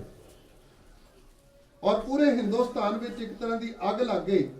ਔਰ ਇੱਥੋਂ ਫਿਰ ਘਬਰਾਹਟ ਵਿੱਚ ਆਇਆ ਜਹਾਂਗੀਰ, ਜਿਹੜਾ ਕਹਿੰਦੇ ਨਾ ਉਹਨੂੰ ਸਿੱਖ ਡਰਾਉਣ ਲੱਗ ਪਏ ਸੀ। ਅਸਲ ਵਿੱਚ ਸਿੱਖਾਂ ਦਾ ਬੋਲਬਾਲਾ ਇੰਨਾ ਹੋ ਗਿਆ ਕਿ ਉਹਨੂੰ ਡਰ ਲੱਗਣ ਲੱਗ ਪਿਆ, ਮੈਂ ਕਿਵੇਂ ਕੰਟਰੋਲ ਕਰਾਂਗਾ, ਕਿਵੇਂ ਸੰਭਾਲਾਂਗਾ। ਤੇ ਉਸ ਸਮੇਂ ਇਹ ਦੀਵਾਲੀ ਦਾ ਪੁਰਬ ਜਿਹੜਾ ਹੈ, ਤਾਂ ਕਿ ਅਸੀਂ ਕਿਤੇ ਐਸਾ ਨਾ ਹੋਵੇ ਸਿੱਖ ਬਣਨ ਤੋਂ ਬਾਅਦ ਇਸ ਗੱਲ ਨੂੰ ਨਾ ਸਮਝੀਏ, ਕਿਉਂਕਿ ਜਿੱਥੇ ਸਾਨੂੰ ਕਿਰਤ ਕਰਨਾ, ਨਾਮ ਜਪਣਾ, ਬਣ ਸਕਣਾ, ਇਹ ਸਾਡੇ ਬੇਸਿਕ ਫੰਡਾਮੈਂਟਲ ਨੇ। ਕਿਰਤ ਕਰਨਾ, ਜਿਸ ਰੱਬ ਦੀ ਅਸੀਂ ਪੂਜਾ ਕਰਦੇ ਆ ਨਾ, ਉਹ ਰੱਬ ਕਿਰਤੀ ਹੈ। ਔਰ ਜਿਹੜਾ ਅੱਜ ਸਿੱਖ ਕੌਮ ਦੇ ਉੱਤੇ ਕਿਰਪਾ ਹੈ ਵੀ ਜਿੱਥੇ ਬੈਠਾ ਹੈ ਸਿੱਖ ਦੁਨੀਆ ਦੇ ਕਿਸੇ ਕੋਨੇ ਵਿੱਚ, ਉਹ ਸੌਖਾ ਹੈ। ਉਹਦੇ ਕੋਲ ਵਧੀਆ ਘਰ ਹੈ, ਵਧੀਆ ਸਵਾਰੀ ਹੈ, ਵਧੀਆ ਰਹਿਣ ਸਹਿਣ ਹੈ। ਇਹ ਕਿਸ ਕਰਕੇ ਹੈ? ਜਿਹੜੀ ਸਾਨੂੰ ਗੁਰੂ ਨੇ ਕਿਰਤ ਕਰਨ ਦੀ ਆਦਤ ਪਾਈ ਹੈ। ਕਾਲ ਖਾਏ ਕੇ ਸ਼ੱਥੋਂ ਦੇ ਨਾਨਕ ਰਾਹ ਪਛਾਣੇ ਸੇ। ਕਿਉਂਕਿ ਅਸੀਂ ਕਰਤਾ ਪੁਰਖ ਦੇ ਪੁਜਾਰੀ ਹਾਂ, ਤੇ ਕਰਤਾ ਪੁਰਖ ਦਾ ਭਾਵ ਜੋ ਕਿਰਤ ਕਰਦਾ। ਸਾਡਾ ਰੱਬ ਵਿਹਲਾ ਨਹੀਂ, ਅਸੀਂ ਵਿਹਲੜਾਂ ਦੇ ਪੁਜਾਰੀ ਨਹੀਂ, ਬਲਕਿ ਗੁਰੂ ਨਾਨਕ ਪਾਤਸ਼ਾਹ ਜੀ ਨੇ ਸਾਨੂੰ ਗਿਆਨ ਵਿਹੂਣਾ ਗਾਵੇ ਗੀਤ, ਭੁੱਖੇ ਮੁੱਲਾ ਘਰੇ ਮਸੀਤ, ਮਖੱਟੂ ਹੋਏ ਕੇ ਕੰਨ ਫੜਾਏ, ਫੱਕਰ ਕਰੇ ਹੋਰ ਜ਼ਾਤ ਗਵਾਏ, ਗੁਰ ਪੀਰ ਸਦਾਏ ਮੰਗਣ ਜਾਏ, ਤਾਂ ਕਿ ਮੂਲ ਨਾ ਲੱਗੀਏ ਪਾਏ। ਅੱਜ ਬਹੁਤੇ ਗੁਰੂ ਮੰਗ ਕੇ ਖਾਣ ਵਾਲੇ ਨੇ। ਸਾਡਾ ਗੁਰੂ ਆਪਣੇ ਹੱਥੀਂ ਦੁਕਾਨਦਾਰੀ ਕਰਨ ਵਾਲਾ ਹੈ। ਸਾਡਾ ਗੁਰੂ ਮੋਦੀ ਖਾਨੇ ਵਿੱਚ ਬੈਠਣ ਵਾਲਾ ਹੈ। ਸਾਡਾ ਗੁਰੂ ਆਪਣੇ ਹੱਥੀਂ ਹਲ ਵਾਹੁਣ ਵਾਲਾ ਹੈ। ਆ ਜਿਹੜੀਆਂ ਅਸੀਂ ਫੋਟੋ ਬਣਾ ਦਿੱਤੀਆਂ ਨਕਲੀ ਜੀਆਂ ਵੀ ਬੜੀ ਕੋਮਲਤਾ ਦਿਖਾਉਂਦੇ ਆ ਪੈਰਾਂ ਵਿੱਚ, ਹੱਥਾਂ ਵਿੱਚ, ਉਹ ਤਾਂ ਕਿਸੇ ਬੰਦੇ ਦੀ ਕਾਢ ਹੈ, ਵਪਾਰੀਆਂ ਦੀ ਕਾਢ ਹੈ, ਬਿਜ਼ਨਸ ਦੀ ਕਾਢ ਹੈ। ਕਦੀ ਜ਼ਿਮੀਂਦਾਰ ਨੂੰ ਵੇਖੋ ਜਾ ਕੇ, ਉਹਦੇ ਪੈਰਾਂ 'ਚ ਅੱਟਣ ਪਏ ਹੁੰਦੇ ਨੇ, ਹੱਥਾਂ 'ਚ ਕੀ ਹਾਲਤ ਹੁੰਦੀ ਹੈ। ਅੱਜ ਇਹੀ ਤਾਂ ਫਰਕ ਪੈ ਗਿਆ। ਜਦੋਂ ਗੁਰੂ ਅੰਗਦ ਸਾਹਿਬ ਜਾਂਦੇ ਨੇ, ਮਾਤਾ ਜੀ ਨੂੰ ਪੁੱਛਦੇ ਨੇ ਗੁਰੂ ਸਾਹਿਬ ਕਿੱਥੇ ਮਿਲਣਗੇ, ਕਿੱਥੇ ਨੇ? ਕਹਿੰਦੇ ਖੇਤਾਂ 'ਚ ਕੰਮ ਕਰ ਰਹੇ ਆ। ਗੁਰੂ ਨਾਨਕ ਪਾਤਸ਼ਾਹ ਜੀ ਖੇਤਾਂ 'ਚ ਕਿਰਤ ਕਰ ਰਹੇ ਹੈ, ਤੇ ਅੱਜ ਦਾ ਡੇਰੇਦਾਰ ਗੱਦੀ ਲਾ ਕੇ ਬੈਠਾ, ਜਿਹਦੇ ਕੋਲ ਅਸੀਂ ਨਾਮ ਮੰਗਣ ਵਾਸਤੇ ਜਾਣਾ। ਇਹ ਬਹੁਤ ਵੱਡਾ ਗੈਪ ਹੈ। ਇਸ ਕਰਕੇ ਕਿਰਤ ਕਰਨ ਦੀ ਜਿਹੜੀ ਜਾਂਚ ਦਿੱਤੀ, ਉਹ ਫਿਰ ਨਾਮ ਜਪਣਾ, ਕੀਤੀ ਹੋਈ ਕਿਰਤ ਨੂੰ ਤੇ ਜਪੇ ਹੋਏ ਨਾਮ ਦੋਹਾਂ ਨੂੰ ਵੰਡ ਕੇ ਛਕਣਾ। ਕੇਵਲ ਕੱਲੀ ਕਿਰਤ ਨਹੀਂ, ਕਿਰਤ ਨੂੰ ਵੀ ਵੰਡਣਾ ਤੇ ਨਾਮ ਨੂੰ ਵੀ ਵੰਡਣਾ। ਇੱਕ ਪਾਸੇ ਲੰਗਰ ਦੌਲਤ ਵੰਡੀਏ, ਰਸ ਅੰਮ੍ਰਿਤ ਖੀਰ ਘਿਆਲੇ, ਤੇ ਨਾਲ ਹੀ ਵਚਨ ਹੈ ਲੰਗਰ ਚੱਲੇ ਗੁਰ ਸ਼ਬਦ ਹਰ ਤੋਟ ਨਾ ਆਵੀ ਖੱਟੀ ਹੈ। ਖਰਤੇ ਦੇ ਤੇ ਕਸਮ ਦੀ ਆਪ ਖੈਦੀ ਖੈਰ ਦਵਟੀ ਹੈ। ਖੈਦੀ ਦਾ ਅਰਥ ਹੈ ਖਾਦੀ। ਗੁਰੂ ਅੰਗਦ ਸਾਹਿਬ ਜੀ ਨੇ ਖੈਰ ਦਵਟੀ ਹੈ, ਦਵਾ ਦਵ ਲੋਕਾਂ ਨਾਲ ਸ਼ੇਅਰ ਕੀਤੀ, ਸੰਗਤਾਂ ਵਿੱਚ ਵੰਡੀ। ਆਪ ਖੈਦੀ ਖੈਰ ਦਵਟੀ ਹੈ, ਹੋਵੇ ਸਿਫਤ ਕਸਮ ਦੀ, ਨੂਰ ਅਰਸ਼ੋਂ ਕੁਰਸੋਂ ਝਟੀ ਹੈ। ਤੁਧ ਡਿਠੇ ਸੱਚੇ ਪਾਤਸ਼ਾਹ ਮਲ ਜਨਮ ਜਨਮ ਦੀ ਕੱਟੀ ਹੈ। ਇਹ ਤਾਂ ਹੋਇਆ ਜਦੋਂ ਗੁਰੂ ਅੰਗਦ ਸਾਹਿਬ ਜੀ ਨੇ ਇਹ ਸ਼ਬਦ ਦਾ ਲੰਗਰ ਵਰਤਾਇਆ। ਔਰ ਮੈਂ ਬੇਨਤੀ ਕਰਾਂ, ਅੱਜ ਛਬੀਲਾਂ ਅਸੀਂ ਲਾਉਂਦੇ ਆ, ਲਾਓ, ਲੇਕਿਨ ਘੱਟੋ ਘੱਟ ਛਬੀਲਾਂ ਦਾ ਦਸਵੰਧ ਹੀ ਕੱਢ ਲਓ ਲਿਟਰੇਚਰ ਵਾਸਤੇ। ਜਲ ਛਕਿਆ, ਬੱਚਿਆਂ ਨੂੰ ਪਤਾ ਹੀ ਨਹੀਂ ਕਾਹਦੇ ਵਾਸਤੇ ਲੱਗੀ। ਕਿੰਨਾ ਚੰਗਾ ਹੋਵੇ ਜਿੱਥੇ ਛਬੀਲ ਲੱਗੀ ਹੋਵੇ ਨਾਲ ਲਿਟਰੇਚਰ ਦਾ ਸਟਾਲ ਲੱਗਿਆ ਹੋਵੇ। ਸਿੱਖਾਂ ਦੇ 100 ਗਜ ਦੇ ਉੱਤੇ ਲੰਗਰ ਤਾਂ ਚੱਲ ਰਹੇ ਨੇ, ਲੇਕਿਨ ਕਿਤੇ ਦੇਖਣ ਚ ਮੀਲਾਂ ਤੱਕ, ਸਾਨੂੰ 100 ਮੀਲ ਤੱਕ ਵੀ ਕਿਤੇ ਕਿਤਾਬਾਂ ਦਾ, ਕਿਤੇ ਬੁੱਕਸ ਦਾ ਸਟਾਲ ਨਹੀਂ ਪ੍ਰਾਪਤ ਹੁੰਦਾ। ਇਸ ਪੱਖ ਤੋਂ ਅਸੀਂ ਬਹੁਤ ਪਿੱਛੇ ਹਾਂ। ਜੇ ਬੱਚੇ ਅੱਜ ਸਾਡੇ ਹੱਥੋਂ ਨਿਕਲ ਕੇ ਜਾ ਰਹੇ ਨੇ, ਪਾਸੇ ਜਾ ਰਹੇ ਨੇ, ਅਸੀਂ ਉਹਨਾਂ ਨੂੰ ਦਿੱਤਾ ਕੀ ਹੈ? ਅਸੀਂ ਉਹਨਾਂ ਨੂੰ ਸਮਝਾਇਆ ਕੀ ਹੈ? ਕਸੂਰ ਬੱਚਿਆਂ ਦਾ ਨਹੀਂ, ਸਾਡਾ ਆਪਣਾ ਕਸੂਰ ਹੈ, ਮੇਰੇ ਵਰਗੇ ਦਾ ਕਸੂਰ ਹੈ, ਜਿਹੜਾ ਉਹਦੇ ਤੱਕ ਮੈਸੇਜ ਕਨਵੇ ਨਹੀਂ ਕਰ ਸਕੇ ਅਸੀਂ। ਇਸ ਕਰਕੇ ਜਿੱਥੇ ਲੰਗਰ ਚੱਲਦਿਆ ਹੋਵੇ ਨਾਲ ਹੀ ਲਿਟਰੇਚਰ ਪਿਆ ਹੋਵੇ, ਵਰਤਾਓ ਲੰਗਰ। ਗੁਰੂ ਕੀ ਬਰਕਤ, ਉਹ 20 ਰੁਪਈਆਂ ਦੀ ਬਰਕਤ ਹੈ ਜੋ ਇਨਵੈਸਟ ਕੀਤੇ ਨੇ ਗੁਰੂ ਨਾਨਕ ਪਾਤਸ਼ਾਹ ਜੀ ਨੇ। ਅੱਜ ਪੂਰੇ ਵਿਸ਼ਵ ਪੱਧਰ ਦੇ ਉੱਤੇ ਲੋਕ ਹੈਰਾਨ ਨੇ। ਬ੍ਰੇਕਫਾਸਟ ਤੋਂ ਲੈ ਕੇ ਸ਼ਾਮ ਤੱਕ ਫ੍ਰੀ ਚੱਲ ਰਿਹਾ। ਬੜੇ ਹੈਰਾਨ ਹੁੰਦੇ ਲੋਕ ਉਹ ਜਿਹੜੇ ਚਾਹ ਦਾ ਕੱਪ ਨਹੀਂ ਦੂਜੇ ਨੂੰ ਪਿਲਾ ਸਕਦੇ। ਇਹ ਦਾਤ ਦਿੱਤੀ ਹੈ, ਲੇਕਿਨ ਇਸ ਦਾਤ ਦੇ ਨਾਲ ਲੰਗਰ ਚੱਲੇ ਗੁਰ ਸ਼ਬਦ, ਹਰ ਤੋਟ ਨਾ ਆਵੀ ਖੱਟੀ ਹੈ, ਖਰਚੇ ਦਿੱਤ ਕਸਮ ਦੀ ਆਪ ਖੈਦੀ ਖੈਰ ਦਵਟੀ ਹੈ। ਦੋ ਤਰ੍ਹਾਂ ਦਾ ਲੰਗਰ, ਸ਼ਬਦ ਗੁਰੂ ਦਾ ਲੰਗਰ ਤੇ ਨਾਲ ਹੀ ਪ੍ਰਸ਼ਾਦਿਆਂ ਦਾ ਲੰਗਰ। ਇਹਨਾਂ ਦੋਨਾਂ ਨੂੰ ਵੰਡ ਕੇ ਛਕਣਾ, ਕੀਤੀ ਕਿਰਤ ਨੂੰ ਤੇ ਜਪੇ ਹੋਏ ਨਾਮ ਨੂੰ। ਜਦੋਂ ਕਿਰਤ ਨੂੰ ਵੰਡੋਗੇ, ਜਿਸ ਕੀ ਵਾਸਤੇ ਸੇ ਆਗਿਆ ਰੱਖੈ, ਪ੍ਰਭ ਕੀ ਆਗਿਆ ਮਾਨੈ ਮਾਥੈ, ਉਸ ਤੇ ਚੌਗਣ ਕਰੈ ਨਿਹਾਲ। ਇਹ ਲਿਖ ਕੇ ਦਿੱਤਾ ਵੀ ਘੱਟੋ ਘੱਟ ਇੰਨਾ ਤਾਂ ਹੋਣਾ ਹੀ ਹੋਣਾ ਹੈ। ਬਾਕੀ ਰੱਬ ਕਿੰਨੀ ਹੋਰ ਕਿਰਪਾ ਕਰਦਾ, ਉਹਦੀ ਦਾਤ, ਉਹਦੀ ਬਖਸ਼ਿਸ਼ ਉਹਦੇ ਹੱਥ ਵਿੱਚ। ਤੇ ਜਦੋਂ ਸ਼ਬਦ ਗੁਰੂ ਦਾ ਲੰਗਰ ਵਰਤਾਓਗੇ, ਨਾਮ ਦਾ ਲੰਗਰ ਵਰਤਾਓਗੇ, ਅੱਜ ਕੱਲ੍ਹ ਦੇ ਪਖੰਡੀਆਂ ਕੋਲ ਜਦੋਂ ਜਾਂਦੇ ਆ, ਉਹ ਕਹਿੰਦੇ ਵੀ ਤੈਨੂੰ ਮੈਂ ਮੰਤਰ ਦੇ ਦਿੱਤਾ, ਹੁਣ ਇਹਨੂੰ ਕਿਸੇ ਨੂੰ ਦੱਸੀ ਨਾ। ਉਹਨੂੰ ਪੁੱਛੇ ਵੀ ਕਿਉਂ ਨਾ ਦੱਸਾਂ? ਉਹ ਕਹਿੰਦਾ ਤੂੰ ਕੋੜੀ ਹੋ ਜਾਏਗਾ ਜੇ ਦੱਸੇਗਾ। ਵੀ ਤੂੰ ਮੈਨੂੰ ਮੰਤਰ ਦਿੱਤਾ, ਗੁਰਮੰਤਰ ਦਿੱਤਾ ਕਿ ਛੂਤ ਦੀ ਬਿਮਾਰੀ ਲਾ ਦਿੱਤੀ, ਇਨਫੈਕਸ਼ਨ ਕਰ ਦਿੱਤੀ ਮੈਨੂੰ।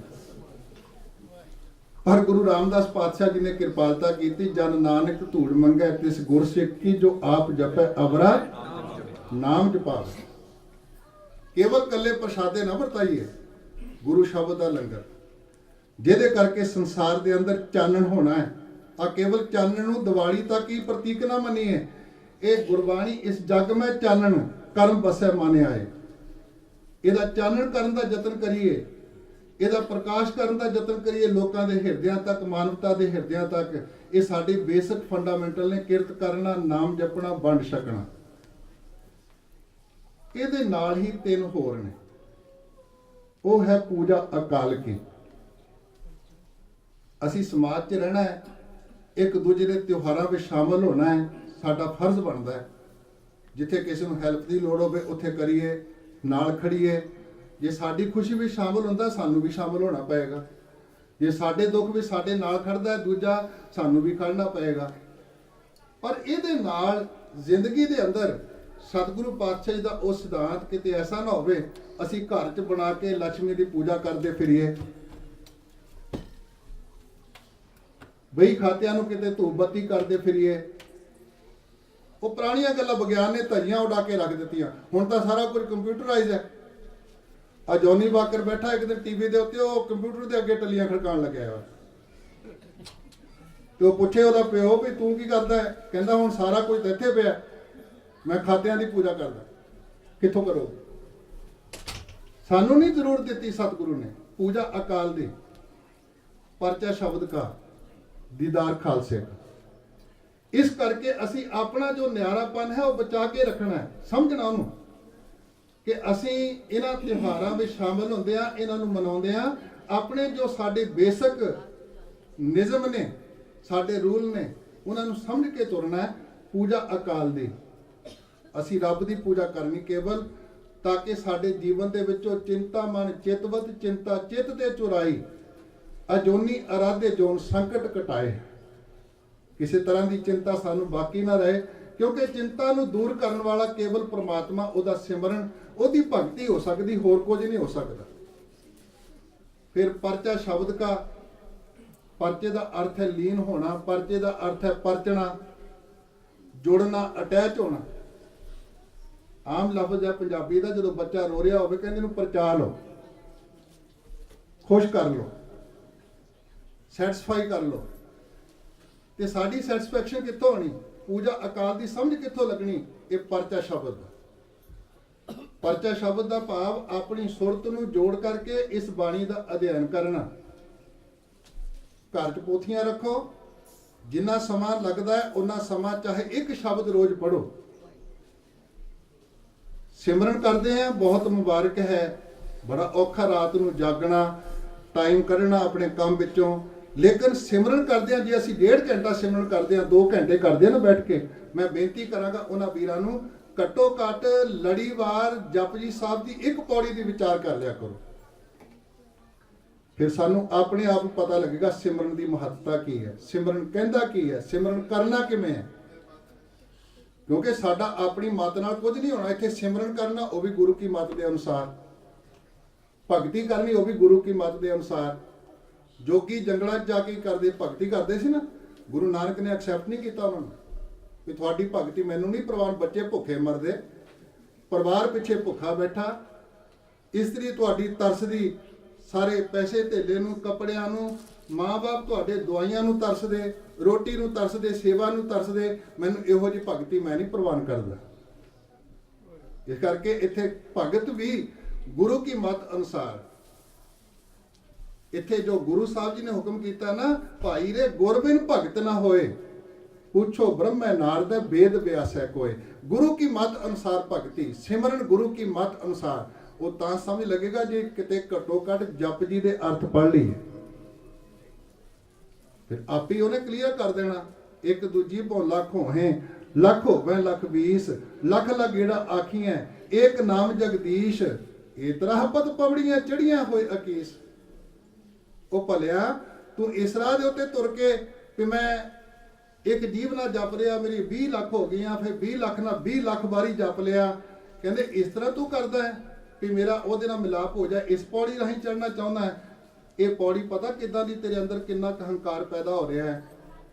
ये तां सुन गल्लां आकाश की कीटा आई रेस। आकाश दीयां गल्लां सुन के जिवें धरती दे उत्ते चलण वाले जीवां नूं रीस आ जाए भी असीं उडांगे, नहीं उड़ सकते ना। इस करके रब की भगती, रब का मिलाप केवल ते केवल नानक नदरी पाई है, कूड़ी कूड़ा ठीस, ਉਹਦੀ ਕਿਰਪा दृष्टि तो बिना नहीं। बाकी तो झूठे दियां झूठियां गप्पां। मैं नहीं कह रहा, गुरु साहब कह रहे, तुसी नहीं आख रहे, ये गुरु नानक पातशाह जी। मैं तां बेनती कर रहा हाँ कि जे असी जपजी साहब घट्टो घट अर्थां समेत पढ़ लवांगे ना, फिर सानू हर पक्ष जिंदगी का जिहड़ा है वो सामने आ जाएगा, हर पक्ष साडे वास्ते लाभदायक होएगा। इस करके असी अपनी जिंदगी के अंदर ये पूजा अकाल की परचा शब्द का दीदार खालसे,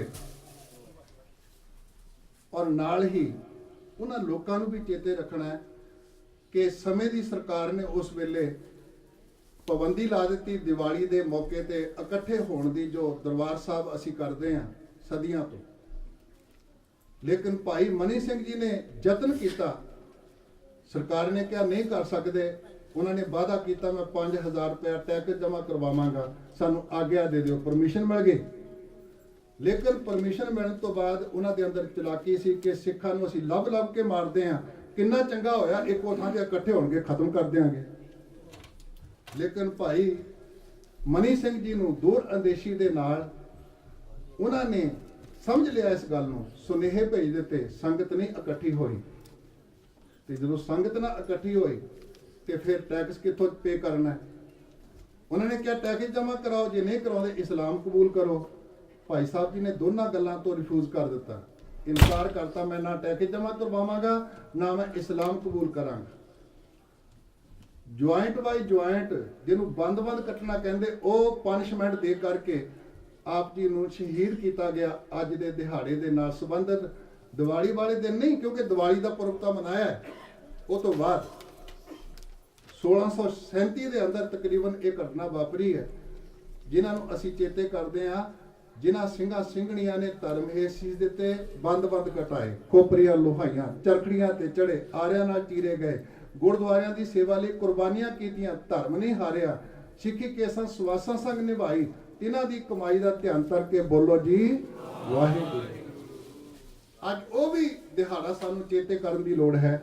ਭਾਈ ਮਨੀ ਸਿੰਘ ਜੀ ਨੂੰ, ਜਿਨ੍ਹਾਂ ਨੇ ਗੁਰੂ ਗ੍ਰੰਥ ਸਾਹਿਬ ਜੀ ਦਾ ਸਰੂਪ ਲਿਖਿਆ, ਧਰਮ ਪ੍ਰਚਾਰ ਕੀਤਾ, ਭਗਤ ਮਾਲ ਲਿਖੀ, ਔਰ ਭਾਈ ਮਨੀ ਸਿੰਘ ਜੀ ਦੀ ਦੇਣ ਸੀ ਕਿ ਜਿਹੜੀ ਕੌਮ ਖੇਰੂ ਖੇਰੂ ਹੋਈ ਪਈ ਸੀ, ਉਹਨਾਂ ਦੀ ਸ਼ਹੀਦੀ ਤੋਂ ਬਾਅਦ ਮਿਸਲਾਂ ਕਾਇਮ ਹੋਈਆਂ, ਔਰ ਉਹਨਾਂ ਮਿਸਲਾਂ ਤੋਂ ਬਾਅਦ ਤੁਹਾਡਾ ਖਾਲਸਾ ਰਾਜ ਕਾਇਮ ਹੋਇਆ। ਉਹਦੇ ਪਿੱਛੇ ਘਾਲਣਾ ਸੀ, ਸ਼ਹੀਦੀ ਸੀ ਭਾਈ ਮਨੀ ਸਿੰਘ ਜੀ ਦੀ, ਕਿ ਉਸ ਰਾਜ ਨੇ ਹਰ ਪਾਸੇ ਧੁੰਮਾਂ ਪਾ ਦਿੱਤੀਆਂ, ਉਹ ਸਿੱਖ ਰਾਜ ਕਾਇਮ ਹੋਇਆ। ਭੂਰਿਆਂ ਵਾਲੇ ਰਾਜੇ ਕੀਤੇ, ਮੁਗਲਾਂ ਜ਼ਹਿਰ ਪਿਆਲੇ ਪੀਤੇ, ਜਿਹੜਾ ਕਲਗੀਧਰ ਜੀ ਨੇ ਸੁਪਨਾ ਲਿਆ ਸੀ ਕਿ ਇਨਹੀ ਸੇ ਰਾਜੇ ਉਪਜਾਊਂ, ਰਾਜ ਕਰਨ ਕੀ ਰੀਤ ਸਿਖਾऊं। ਇਸ ਕਰਕੇ ਅੱਜ ਦੇ ਦਿਹਾੜੇ ਤੇ ਜਿੱਥੇ ਅਸੀਂ ਬੰਦੀ ਛੋੜ ਦਾਤਾ ਜੀ ਨੂੰ ਚੇਤੇ ਕੀਤਾ ਹੈ, ਜਿੱਥੇ ਦੀਵਾਲੀ ਦਾ ਆਨੰਦ ਮਾਣ ਰਹੇ ਹਾਂ, ਉੱਥੇ ਨਾਲ ਸਤਿਗੁਰ ਸ਼ਬਦ ਉਜਾਰੋ ਦੀਪਾ, ਬਿਨਸਿਓ ਅੰਧਕਾਰ ਤੇ ਮੰਦਰ, ਰਤਨ ਕੋਠੀ ਖੁੱਲੀ ਅਨੂਪਾ। ਆਪਣੇ ਅੰਦਰੋਂ ਅਗਿਆਨਤਾ ਦਾ ਹਨੇਰਾ ਦੂਰ ਕਰੀਏ ਔਰ ਆਪਣੇ ਘਰਾਂ ਵਿੱਚੋਂ ਕਰੀਏ ਤੇ ਸ਼ਬਦ ਰੂਪੀ ਦੀਪਕ ਨੂੰ ਬਾਲੀਏ, ਆਪਣੇ ਅੰਦਰ ਪ੍ਰਕਾਸ਼ਮਾਨ ਕਰੀਏ ਔਰ ਇਹਦੀ ਸੰਭਾਲ ਕਰੀਏ।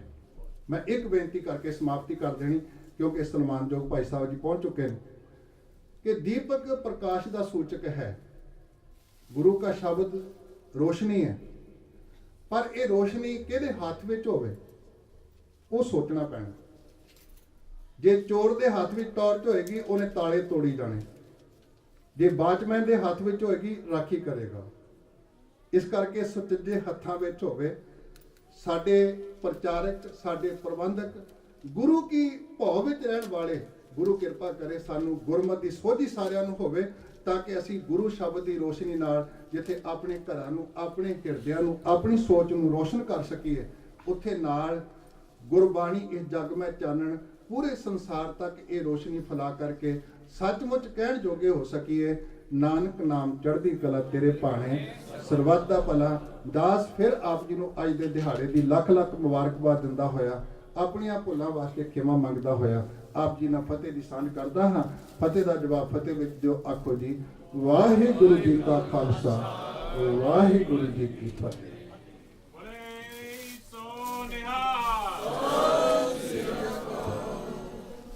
ਮਾਲੀ ਸਾਹਿਬ ਸਿੰਘ ਜੀ, ਇਹ ਸਨ ਪੰਥ ਪ੍ਰਸਿੱਧ ਵਿਦਵਾਨ principal Baljit Singh ji, missionary college Ropar ਤੋਂ, ਜੋ ਖਾਸ ਸੱਦੇ ਤੇ ਸਾਡੇ ਕੋਲ ਤਕਰੀਬਨ 11 ਤਰੀਕ ਤੱਕ ਰੋਜ਼ਾਨਾ ਕਥਾ ਕਰਦੇ ਹਨ। ਆਪ ਮਹਾਨ ਵਿਦਵਾਨ ਹਨ, ਪ੍ਰਿੰਸੀਪਲ ਹਨ ਉਸ ਕਾਲਜ ਦੇ, ਜਿਸ ਕਾਲਜ ਵਿੱਚੋਂ ਵੱਡੇ ਵੱਡੇ ਕਥਾਕਾਰ ਭਾਈ ਕਿਰਪਾਲ ਸਿੰਘ ਜੀ, ਗਿਆਨੀ ਅਮਰਜੀਤ ਸਿੰਘ ਜੀ, ਭਾਈ ਸਾਹਿਬ ਸਿੰਘ ਜੀ ਕੈਨੇਡਾ ਵਾਲੇ, ਭਾਈ ਸਾਹਿਬ ਭਾਈ ਮਾਨ ਸਿੰਘ ਜੀ ਦਰਬਾਰ ਸਾਹਿਬ ਵਾਲੇ, ਔਰ ਹੋਰ ਬੇਅੰਤ ਹੀ ਭਾਈ ਰਣਜੀਤ ਸਿੰਘ ਜੀ ਬੰਦਾ ਸਾਹਿਬ ਵਾਲੇ, ਸਾਰੇ ਹੀ ਉਹਨਾਂ ਦੇ ਸਟੂਡੈਂਟ ਰਹਿ ਚੁੱਕੇ ਹਨ ਔਰ ਬਹੁਤ ਹੀ ਮਹਾਨ ਵਿਦਵਾਨ ਹਨ। ਸਾਨੂੰ ਇਹਨਾਂ ਕੋਲੋਂ ਗਿਆਨ ਲੈਣ ਦੀ ਲੋੜ ਹੈ। ਸੋ ਰੋਜ਼ਾਨਾ ਹੀ ਆਪ ਜੀ ਤਕਰੀਬਨ 8:30 ਤੋਂ ਲੈ ਕੇ 9-10 ਤੱਕ ਰੋਜ਼ਾਨਾ ਕਥਾ ਕਰ ਰਹੇ ਹਨ। ਵੀਕਡੇਜ਼ ਵਿੱਚ ਵੀ 11 ਤਰੀਕ ਤੱਕ ਆਪ ਜੀ ਰੋਜ਼ਾਨਾ ਕਥਾ ਕਰਨਗੇ। ਸੋ ਦਾਸ ਨਾਲ ਧੰਨਵਾਦ ਕਰਦਾ ਹੈ ਔਰ ਸਾਰੇ ਸ਼ਾਸਨ ਦਾ ਬਹੁਤ ਧੰਨਵਾਦ ਹੈ ਜੋ ਆਪ ਜੀ ਨੇ ਕੋਲ ਬੈਠ ਕੇ ਸਰਵਨ ਕੀਤਾ ਹੈ। 11 ਵਜੇ ਤੱਕ ਦੀਵਾਨ ਸਜਣਗੇ। ਸਾਡੇ ਵਿੱਚ ਹਾਜ਼ਰ ਹੋਣ ਭਾਈ ਸਾਹਿਬ ਭਾਈ ਅਮਰੀਕ ਸਿੰਘ ਜੀ ਗੁਰਦਾਸਪੁਰੀ ਮਨੋਹਰ ਕੀਰਤਨ ਦੁਆਰਾ ਸੰਤਾਂ ਨਿਹਾਲ ਕਰਨਗੇ। ਜਦ ਤੱਕ ਆਪ ਜੀ ਸਾਜਦੇ ਹਨ, ਇੱਕ ਦੋ ਜ਼ਰੂਰੀ ਬੇਨਤੀਆਂ ਦਾਸ ਆਪ ਜੀ ਨਾਲ ਸਾਂਝੀ ਕਰਨਾ ਚਾਹੁੰਦਾ ਹੈ। ਜੁਗੋ ਜੁਗ ਅਟਲ ਧੰਨ ਧੰਨ ਸ੍ਰੀ ਗੁਰੂ ਗ੍ਰੰਥ ਸਾਹਿਬ ਜੀ ਮਹਾਰਾਜ ਦਾ ਗੁਰਿਆਈ ਦਿਹਾੜਾ ਜੋ ਪਰਸੋਂ ਆ ਰਿਹਾ ਹੈ ਟਿਊਜ਼ਡੇ ਵਾਲੇ ਦਿਨ, ਇਸ ਸੰਬੰਧ ਵਿੱਚ ਸ਼੍ਰੀ ਅਖੰਡ ਪਾਠ ਸਾਹਿਬ ਆਰੰਭ ਕੀਤੇ ਗਏ ਹਨ ਔਰ ਟਿਊਜ਼ਡੇ ਸਵੇਰੇ 8 ਵਜੇ ਸਮਾਪਤੀ ਹੋਣੀ ਹੈ ਔਰ 8 ਵਜੇ ਤੋਂ ਲੈ ਕੇ ਤਕਰੀਬਨ 10 ਵਜੇ ਤੱਕ ਦੀਵਾਨ ਸਜਣਗੇ। ਕੀਰਤਨ ਆਸਾ ਦੀ ਵਾਰ ਅਤੇ ਗੁਰਵਿਚਾਰਾਂ ਹੋਣਗੀਆਂ। ਖਾਲਸਾ ਸਾਹਿਬ ਦੇ ਪਰਿਵਾਰ ਵੱਲੋਂ ਬੇਨਤੀ ਕੀਤੀ ਗਈ ਹੈ ਕਿ ਸਾਰੇ ਹੀ ਵੱਧ ਚੜ੍ਹ ਕੇ ਹਾਜ਼ਰੀ ਭਰੋ ਤਿੰਨੋਂ ਦਿਨ ਹੀ ਔਰ ਧੰਨ ਧੰਨ ਸ੍ਰੀ ਗੁਰੂ ਗ੍ਰੰਥ ਸਾਹਿਬ ਜੀ ਮਹਾਰਾਜ ਦੀ ਖੁਸ਼ੀਆਂ ਪ੍ਰਾਪਤ ਕਰੀਏ। ਧੰਨ ਧੰਨ ਸ੍ਰੀ ਗੁਰੂ ਨਾਨਕ ਦੇਵ ਜੀ ਮਹਾਰਾਜ ਦਾ ਪ੍ਰਕਾਸ਼ ਪੁਰਬ ਜੋ 17 ਤਰੀਕ ਨੂੰ ਆ ਰਿਹਾ ਹੈ, ਸੰਡੇ ਦਾ ਦਿਨ ਹੈ, ਉਸ ਦਿਨ ਵੀ ਇਸ ਤਰ੍ਹਾਂ ਹੀ 15 ਤਰੀਕ ਨੂੰ ਸ਼੍ਰੀ ਅਖੰਡ ਪਾਠ ਸਾਹਿਬ ਆਰੰਭ ਕਰਕੇ 17 ਤਰੀਕ ਨੂੰ ਸਮਾਪਤੀ ਕੀਤੀ ਜਾਏਗੀ ਔਰ 17 ਤਰੀਕ ਸਵੇਰੇ ਵੀ ਔਰ ਸ਼ਾਮੀ ਵੀ ਇੱਕ ਮਹਾਨ ਕੀਰਤਨ ਦਰਬਾਰ ਹੋਣ ਜਾ ਰਹੇ ਹਨ। ਸੰਡੇ ਸ਼ਾਮੀ 17 ਤਰੀਕ ਨੂੰ ਤਕਰੀਬਨ ਸ਼ਾਮੀ 6-6:30 ਵਜੇ ਤੋਂ ਲੈ ਕੇ ਰਾਤ ਦੇ ਤਕਰੀਬਨ 1 ਵਜੇ ਤੱਕ ਦੀਵਾਨ ਸਜਣਗੇ। ਪੰਥ ਪ੍ਰਸਿੱਧ ਕੀਰਤਨ ਵੀ ਪੁੱਜਦੇ ਹਨ। ਸਾਡੇ ਕੋਲ ਰੋਜ਼ਾਨਾ ਹੀ ਕੀਰਤਨ ਭਾਈ ਸਾਹਿਬ ਜੀ ਸਿੰਘ ਜੀ ਰੰਗੀਲਾ ਦੁਰਗ ਵਾਲੇ ਕਰ ਰਹੇ ਹਨ ਔਰ ਉਹਨਾਂ ਤੋਂ ਇਲਾਵਾ 11 ਤਰੀਕ ਤੋਂ ਸਾਡੇ ਕੋਲ ਭਾਈ ਸਾਹਿਬ ਭਾਈ ਬਲਵਿੰਦਰ ਸਿੰਘ ਜੀ ਰੰਗੀਲਾ ਚੰਡੀਗੜ੍ਹ ਵਾਲੇ ਪੁੱਜਦੇ ਹਨ ਰੋਜ਼ਾਨਾ ਹੀ ਕੀਰਤਨ ਆਪ ਜੀ ਕਰਨਗੇ। ਔਰ 24 ਤਰੀਕ ਨੂੰ ਧੰਨ ਧੰਨ ਸ੍ਰੀ ਗੁਰੂ ਤੇਗ ਬਹਾਦਰ ਸਾਹਿਬ ਜੀ ਮਹਾਰਾਜ ਦਾ ਪਾਵਨ ਸ਼ਹੀਦੀ ਦਿਹਾੜਾ ਆ ਰਿਹਾ ਹੈ। ਸੋ ਉਹ ਵੀ ਆਪ ਜੀ ਨੂੰ ਆਉਂਦੇ ਦਿਨਾਂ 'ਚ ਹੋਰ ਵੇਰਵੇ ਨਾਲ ਦਰਸਾਇਆ ਜਾਏਗਾ। ਬਾਹਰ ਇਸ਼ਤਿਹਾਰ ਵੀ ਲੱਗਾ ਹੈ, ਆਪ ਉਸ ਤੋਂ ਵੀ ਗਿਆਨ ਲੈ ਸਕਦੇ ਹੋ। ਔਰ ਹੋਰ ਵੀ ਜਿਹੜੇ ਕੀਰਤਨੀ ਔਰ ਪ੍ਰਚਾਰਕ ਪੁੱਜਦੇ ਹਨ, ਆਉਂਦੇ ਦਿਨਾਂ 'ਚ ਦਾਸ ਆਪ ਜੀ ਨੂੰ ਹੋਰ ਵੀ ਵੇਰਵੇ ਨਾਲ ਦਰਸਾਏਗਾ। ਅੱਜ ਬੰਦੀ ਛੋੜ ਪੁਰਬ ਮਨਾਇਆ ਜਾ ਰਿਹਾ ਹੈ ਔਰ ਦੀਵਾਲੀ ਦੀ ਦਾਸ ਸਾਰੇ ਸਾਥੀਆਂ ਨੂੰ ਲੱਖ ਲੱਖ ਵਧਾਈ ਪੇਸ਼ ਕਰਦਾ ਹੈ। ਆਓ ਹੁਣ ਕੀਰਤਨ ਸਰਵਣ ਕਰਦੇ ਹਾਂ। ਭਾਈ ਸਾਹਿਬ ਭਾਈ ਅਮਰੀਕ ਸਿੰਘ ਜੀ ਗੁਰਦਾਸਪੁਰੀ।